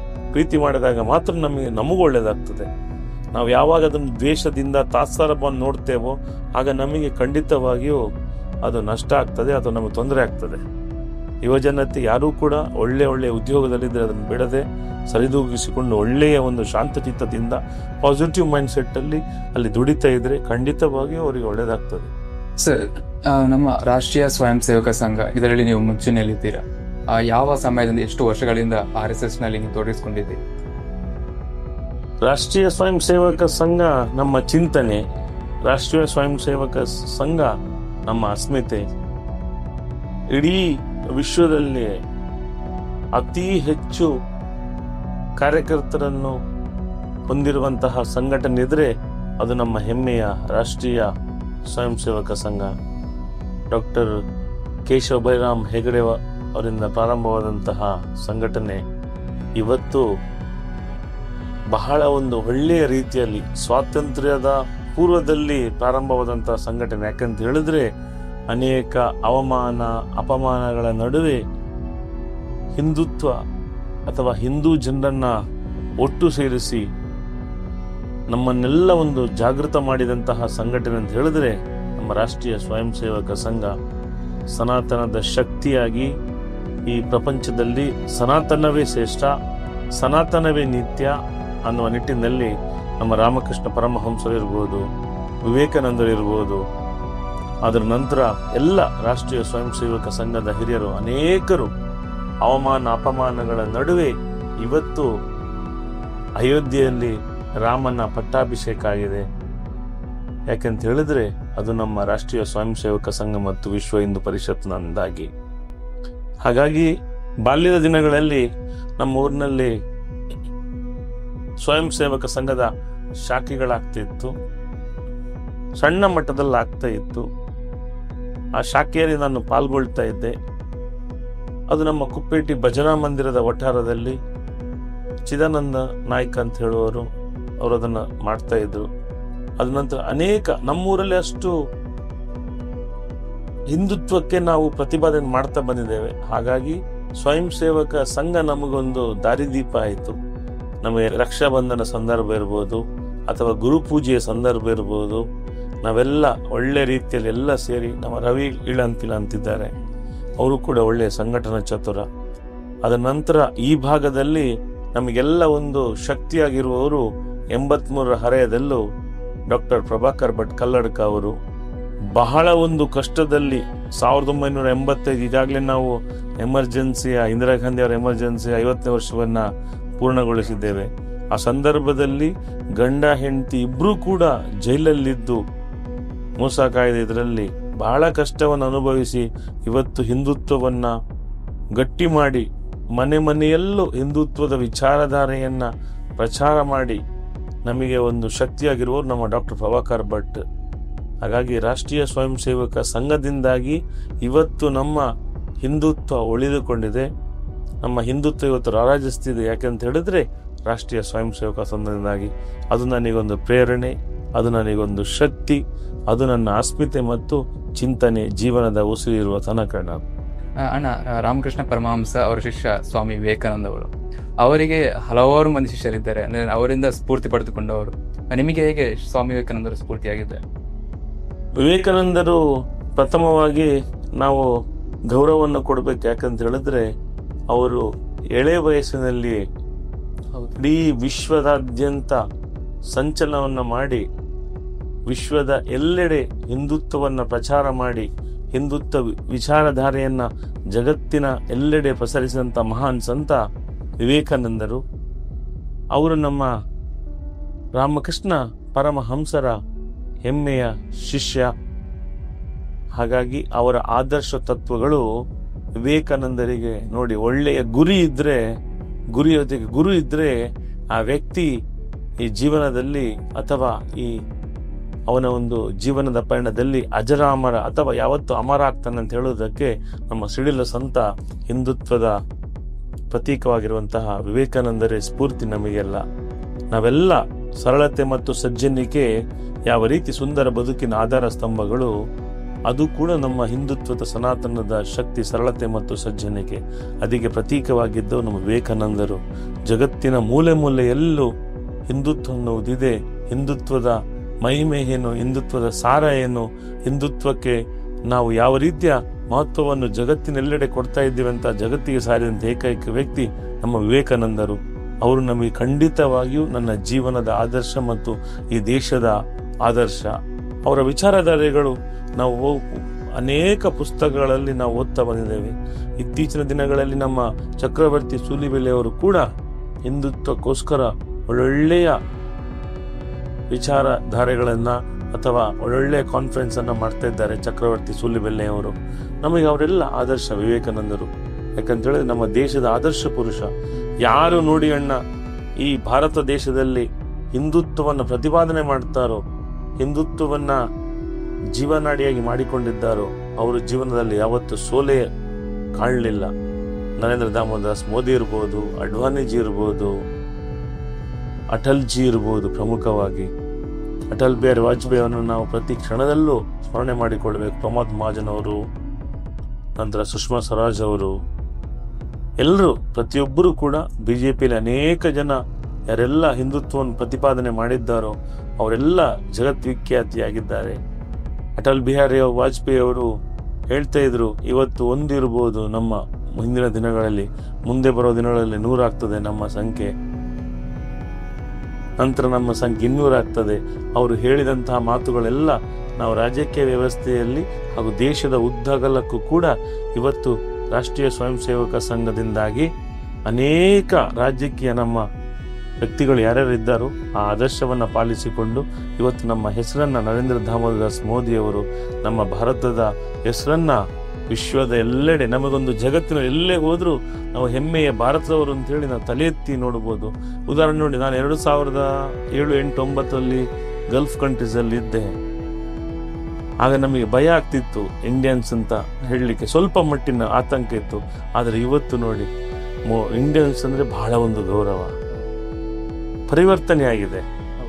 ನಮ್ಮ ಭಾರತ ದೇಶ ಅನೇಕ ಒಳ್ಳೊಳ್ಳೆಯ ಯೋಜನೆಯಿಂದಾಗಿ, ಅದು ಎಲ್ಲ ಕಾರಣ ಅದಕ್ಕೆ ನಮ್ಮ ಹೆಮ್ಮೆಯ ಬಿಜೆಪಿ ಸರ್ಕಾರ. ಅದಕ್ಕೆ ಪ್ರೇರಣೆ ಯಾರು? ಅದಕ್ಕೆ ಯಾರು ಪ್ರೇರಣೆ ಅಂದ್ರೆ ರಾಷ್ಟ್ರೀಯ ಸ್ವಯಂ ಸೇವಕ ಸಂಘ. ಇದೆಲ್ಲ ಒಂದೇ ತಾಯಿಯ ಮಕ್ಕಳಾಗಿ ರಾಷ್ಟ್ರೀಯ ಸ್ವಯಂ ಸೇವಕ ಸಂಘದಿಂದಾಗಿ ಅದೊಂದು ತಾಯಿ, ನಮ್ಮ ಹಿಂದುತ್ವಕ್ಕೆ ತಾಯಿ ಸಮಾನ ಇರೋದು ರಾಷ್ಟ್ರೀಯ ಸ್ವಯಂ ಸೇವಕ ಸಂಘ. ಅದರ ನಂತರ ಯಾವುದೇ ಒಂದು ರಾಜಕೀಯ ಪಕ್ಷದ ದಾಸ್ಯ ಖಂಡಿತ ಅಲ್ವೇ ಅಲ್ಲ. ರಾಷ್ಟ್ರೀಯ ಸ್ವಯಂ ಸೇವಕ ಸಂಘ ಯಾರು ಹಿಂದುತ್ವವನ್ನು ಪ್ರತಿಪಾದನೆ ಮಾಡ್ತಾ ಇದ್ದಾರೋ ಅದಕ್ಕೆ ರಾಷ್ಟ್ರೀಯ ಸ್ವಯಂ ಸೇವಕ ಸಂಘ ಒಂದು ಬೆನ್ನೆಲುಬಾಗಿ ನಿಂತಿದೆ. ಈಗ ಹಿಂದುತ್ವವನ್ನು ಪ್ರತಿಪಾದನೆ ಮಾಡುವಂತ ಪಕ್ಷ ಬಿಜೆಪಿ. ಹಾಗಾಗಿ ಬಿಜೆಪಿಯ ಒಳ್ಳೊಳ್ಳೆಯ ವಿಚಾರಧಾರೆಗಳೆಲ್ಲ RSSಗೆ ಪೂರಕವಾಗಿರ್ತದೆ. ಹಾಗಾಗಿ ಒಳ್ಳೆಯ ವಿಚಾರಧಾರೆಗಳು ಬಂದಾಗ ಖಂಡಿತವಾಗಿಯೂ ನಮ್ಮ ದೇಶ ಉದ್ಧಾರ ಆಗ್ತದೆ ಅಂತ ಹೇಳುವುದು ಕಳೆದ 11 ವರ್ಷಗಳಿಂದ ನರೇಂದ್ರ ದಾಮೋದಾಸ್ ಮೋದಿ ಪ್ರಧಾನಮಂತ್ರಿಯಾಗಿ ಬಂದ ಮೇಲೆ ನಾವು ನೋಡ್ತಾ ಇದ್ದೇವೆ. ವಿಕಸಿತ ಭಾರತ, ಆತ್ಮನಿರ್ಭರ ಭಾರತ. ಹಾಗಾಗಿ ಬಹಳ ಅದೆಲ್ಲ ಯಾವ ರೀತಿ ಅದಕ್ಕೆಲ್ಲ ಪರಿಕಲ್ಪನೆ ಹೇಳಿ ಅದಕ್ಕೆಲ್ಲ ಪ್ರೇರಣೆ ಯಾರು? ವಿವೇಕಾನಂದರು. ವಿವೇಕಾನಂದರ ಒಂದು ಒಳ್ಳೊಳ್ಳೆ ವಿಚಾರಧಾರೆಗಳೇ ಇವತ್ತು ನಮಗೆ ರಾಷ್ಟ್ರೀಯ ಸ್ವಯಂ ಸೇವಕ ಸಂಘದಲ್ಲೂ ನಾವು ನೋಡಬಹುದು. ಅದಕ್ಕೆ ಅವರಿಗೆ ಯಾರು ಗುರು? ರಾಮಕೃಷ್ಣ ಪರಮಹಂಸರು. ಎಲ್ಲ ಹಿಂದುತ್ವವನ್ನು ಪ್ರತಿಪಾದನೆ ಮಾಡುವವರು. ನಮಗೆಲ್ಲ ಬಹಳ ಹೆಮ್ಮೆ ಇದೆ. ಈ ಸನಾತನ ಸಂಸ್ಕೃತಿಯಲ್ಲಿ ಹುಟ್ಟಿದ್ದೇವೆ, ಬೆಳೆದಿದ್ದೇವೆ, ನಾಳೆ ಮಣ್ಣಲ್ಲಿ ಮಣ್ಣಾಗಿ ಹೋಗ್ತೇವೆ.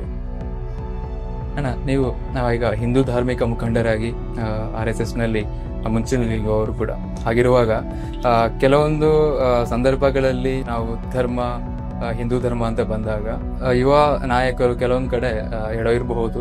ಅವರು ಮಾತ್ರವಲ್ಲದೆ ಸಾಮಾನ್ಯ ಜನರು ಕೂಡ ಎಡವಿರ್ತಾರೆ ಕೆಲವೊಂದು ವಿಷಯಗಳಲ್ಲಿ. ಹಾಗಿರುವಾಗ ಅವರಿಗೆ ಎಚ್ಚರಿಕೆಯಾಗಿ ಅಥವಾ ಕಿವಿ ಮಾತುಗಳು ಏನಾದರೂ ಹೇಳ್ತೀರಾ? ಜನಸಂಖ್ಯೆ ಅಂತೂ ವೇಗವಾಗಿ ಹೋಗ್ತಾ ಇದೆ. ಹಳೆಯ ದಿನಗಳಲ್ಲಿ ನಮ್ಮ ಅಜ್ಜ ಅಜ್ಜಿಗೆ ನಾವು ಹೋಲಿಕೆ ಮಾಡಿಕೊಂಡ್ರೆ ಹಿಂದೂ ಧರ್ಮದಲ್ಲಿ 8, 9, 10 ಮಕ್ಕಳು ಇರ್ತಿದ್ರು. ಈಗ ಅದು 2ಕ್ಕೆ ಸೀಮಿತ ಆಗಿದೆ. ಹಾಗಾಗಿ ನಾವು ಮುಂದೆ ಬರುವ ದಿನಗಳಲ್ಲಿ ಎಲ್ಲ ಹಿಂದೂಗಳಿಗೆ ಕಿವಿ ಮಾತು ನಂದೊಂದು, ಹಿಂದೂ ತಲೆಯವರಿಗೆ ಕನಿಷ್ಠ 2 ಅಥವಾ 3 ಮಕ್ಕಳು ಬೇಕೇ ಬೇಕು.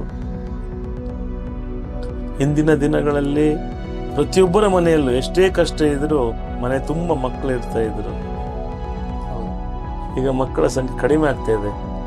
ಹಾಗಾಗಿ ನಾವೆಲ್ಲ ಹಿಂದೂಗಳು ಹಿಂದುತ್ವದ ಮಹತ್ವವನ್ನು ಅಥವಾ ಕೇಸರಿಗಿರುವಂಥ ಅರ್ಥವನ್ನು ಮೈಗೂಡಿಸಿಕೊಂಡು ನಾವು ಜೀವನದ ಒಂದು ಯೋಜನೆಯನ್ನು ಮಾಡಿದ್ರೆ ಹಿಂದುತ್ವ ಜಾಗೃತರಾಗಬೇಕು. ನಾವು ಈಗೀಗ ನಾವು ಆಗ್ತಾ ಇದ್ದೇವೆ ಖಂಡಿತವಾಗಿಯೂ. ನಾವು ಇನ್ನೂ ಎಚ್ಚೆತ್ತುಕೊಳ್ಳದಿದ್ರೆ ಮುಂದೆ ಬರೋ ದಿನಗಳಲ್ಲಿ ನಮ್ಮ ಮಕ್ಕಳಿಗೆಲ್ಲ ಬಹಳ ಕಷ್ಟ ಇದೆ. ಆ ನಿಟ್ಟಿನಲ್ಲಿ ನಾವು ಜಾಗೃತ ಆಗುವುದು ಬಹಳ ಉತ್ತಮ. ಜನನಿ ಜನ್ಮಭೂಮಿಸ್ಸಿ ಸ್ವರ್ಗದಪಿ ಗರಿಯಸಿ ಅನ್ನುವ ಹಾಗೆ ನಮ್ಮ ತಾಯಿನಾಡು ರಕ್ಷಿಸುವವರು, ಊಟ ಕೊಡುವ ರೈತ ಬೆನ್ನೆಲುಬು, ಹಾಗೆ ಗಡಿಯಲ್ಲಿ ಕಾಯುವ ಯೋಧ ಕೂಡ ನಮ್ಗೆ ಅಷ್ಟೇ ರಕ್ಷಣೆ ಕೊಡ್ತಿದ್ದಾರೆ. ಹಾಗಿರುವಾಗ ನಮ್ಮ ದೇಶ, ರೈತರು ಮತ್ತೆ ಗಡಿ ಯೋಧರ ಬಗ್ಗೆ ಲಾಲ್ ಬಹದ್ದೂರ್ ಶಾಸ್ತ್ರಿ ಒಂದು ಮಾತನ್ನು ಹೇಳಿದ್ದಾರೆ, ಜೈ ಜವಾನ್ ಜೈ ಕಿಸಾನ್ ಅಂತ. 2 ನಮ್ಮ ದೇಶದ ಆಸ್ತಿ ಮತ್ತೆ 2 ಕಣ್ಣುಗಳಿದ್ದ ಹಾಗೆ, ಒಂದು ಸೈನಿಕ ಮತ್ತೊಂದು ರೈತ. ಸೈನಿಕ ಗಡಿಯನ್ನ ಕಾದ್ರೆ ಮಾತ್ರ ನಾವು ನೆಮ್ಮದಿಯ ನಿದ್ದೆಯನ್ನು ಮಾಡಲಿಕ್ಕೆ ಸಾಧ್ಯ. ಎಲ್ಲ ಅವರೊಂದು ಸನ್ಯಾಸಿ ಸಂತನಾಗಿ ಸೈನಿಕರೆಲ್ಲ ಮನೆ, ಮಠ, ಮಕ್ಕಳು, ಅಪ್ಪ, ಅಮ್ಮ, ಅಣ್ಣ, ತಂಗಿ, ಅಕ್ಕ, ತಮ್ಮ ಎಲ್ಲರನ್ನ ಬಿಟ್ಟು ಸಂಬಂಧಗಳಿಂದೆಲ್ಲ ಒಂದು ದೂರದ ಎಲ್ಲ ಬಾಂಧವ್ಯಗಳ ಆಚೆ ಮೀರಿ ನಿಂತವರು ನಮ್ಮ ಹೆಮ್ಮೆಯ ಸೈನಿಕರು. ಅವರು ರಕ್ಷಣಾ ವ್ಯವಸ್ಥೆಯಲ್ಲಿ ನಾವೊಂದು ನೆಮ್ಮದಿಯಿಂದ ಇವತ್ತು ನಿದ್ದೆ ಮಾಡ್ತಿದ್ದೇವೆ ಅಂತ ಹೇಳಿದ್ರೆ ನಮ್ಮ ಹೆಮ್ಮೆಯ ಸೈನಿಕರಿಂದಾಗಿ. ಹಾಗಾಗಿ ಸೈನಿಕರಿಗೆ ನಾವು ವಿಶೇಷ ಗೌರವವನ್ನು ಕೊಡೋದು ನಮ್ಮ ಪ್ರಥಮ ಆದ್ಯತೆ ಮತ್ತು ಕರ್ತವ್ಯ. ಒಂದು. 2ನೇದಲ್ಲೂ ಅದೇ ರೀತಿ ದೇಶವನ್ನು ಕಾಯುವ ಸೈನಿಕರಷ್ಟೇ ದೇಶದ ಒಳಗಿರುವ ಸೈನಿಕರಂದ್ರೆ ರೈತ.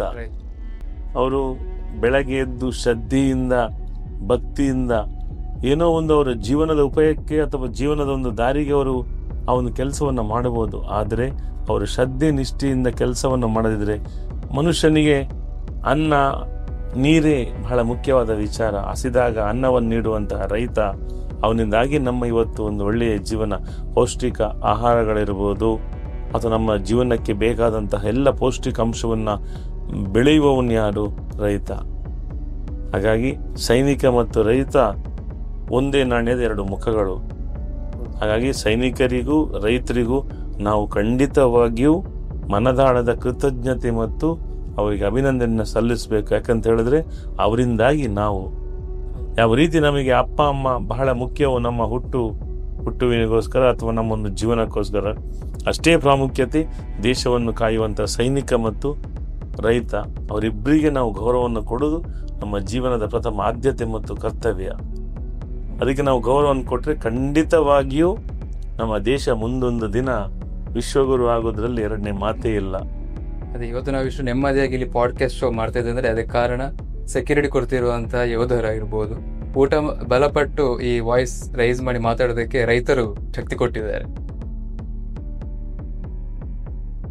ನಾವು ಸಮಾಜದ ಆಗು ಹೋಗುಗಳ ಪರಿಜ್ಞಾನ ಪರಿಕಲ್ಪನೆ ನಮಗಿರಬೇಕು. ದೇವರು ಪ್ರತ್ಯಕ್ಷ ನನಗೆ ನಾನು ಅಷ್ಟೇ ಕೇಳೋದು, ಈ ಸಮಾಜದ ಎಲ್ಲ ಬಡವರನ್ನ ಶ್ರೀಮಂತರನ್ನಾಗಿ ಮಾಡು. ಅಮ್ಮ ಮರಣವನ್ನು ಹೊಂದಿದ ದಿವಸ ನನ್ನ ಮತ್ತು ಅಮ್ಮನ ಬಾಂಧವ್ಯ ಯಾವ ರೀತಿ ಇತ್ತು ಅಂತ ಹೇಳಿದ್ರೆ ಅವತ್ತು ನನಗೆ ಮನವರಿಕೆ ಆಯಿತು. ಸಾಲು ಸಾಲಾಗಿ ಸಹಸ್ರ ಸಂಖ್ಯೆಯಲ್ಲಿ ಬಂದಿದ್ರು. ಮನುಷ್ಯನಿಗೆ ಪ್ರಥಮ ಆದ್ಯತೆಯೇ ಸಂಸಾರ.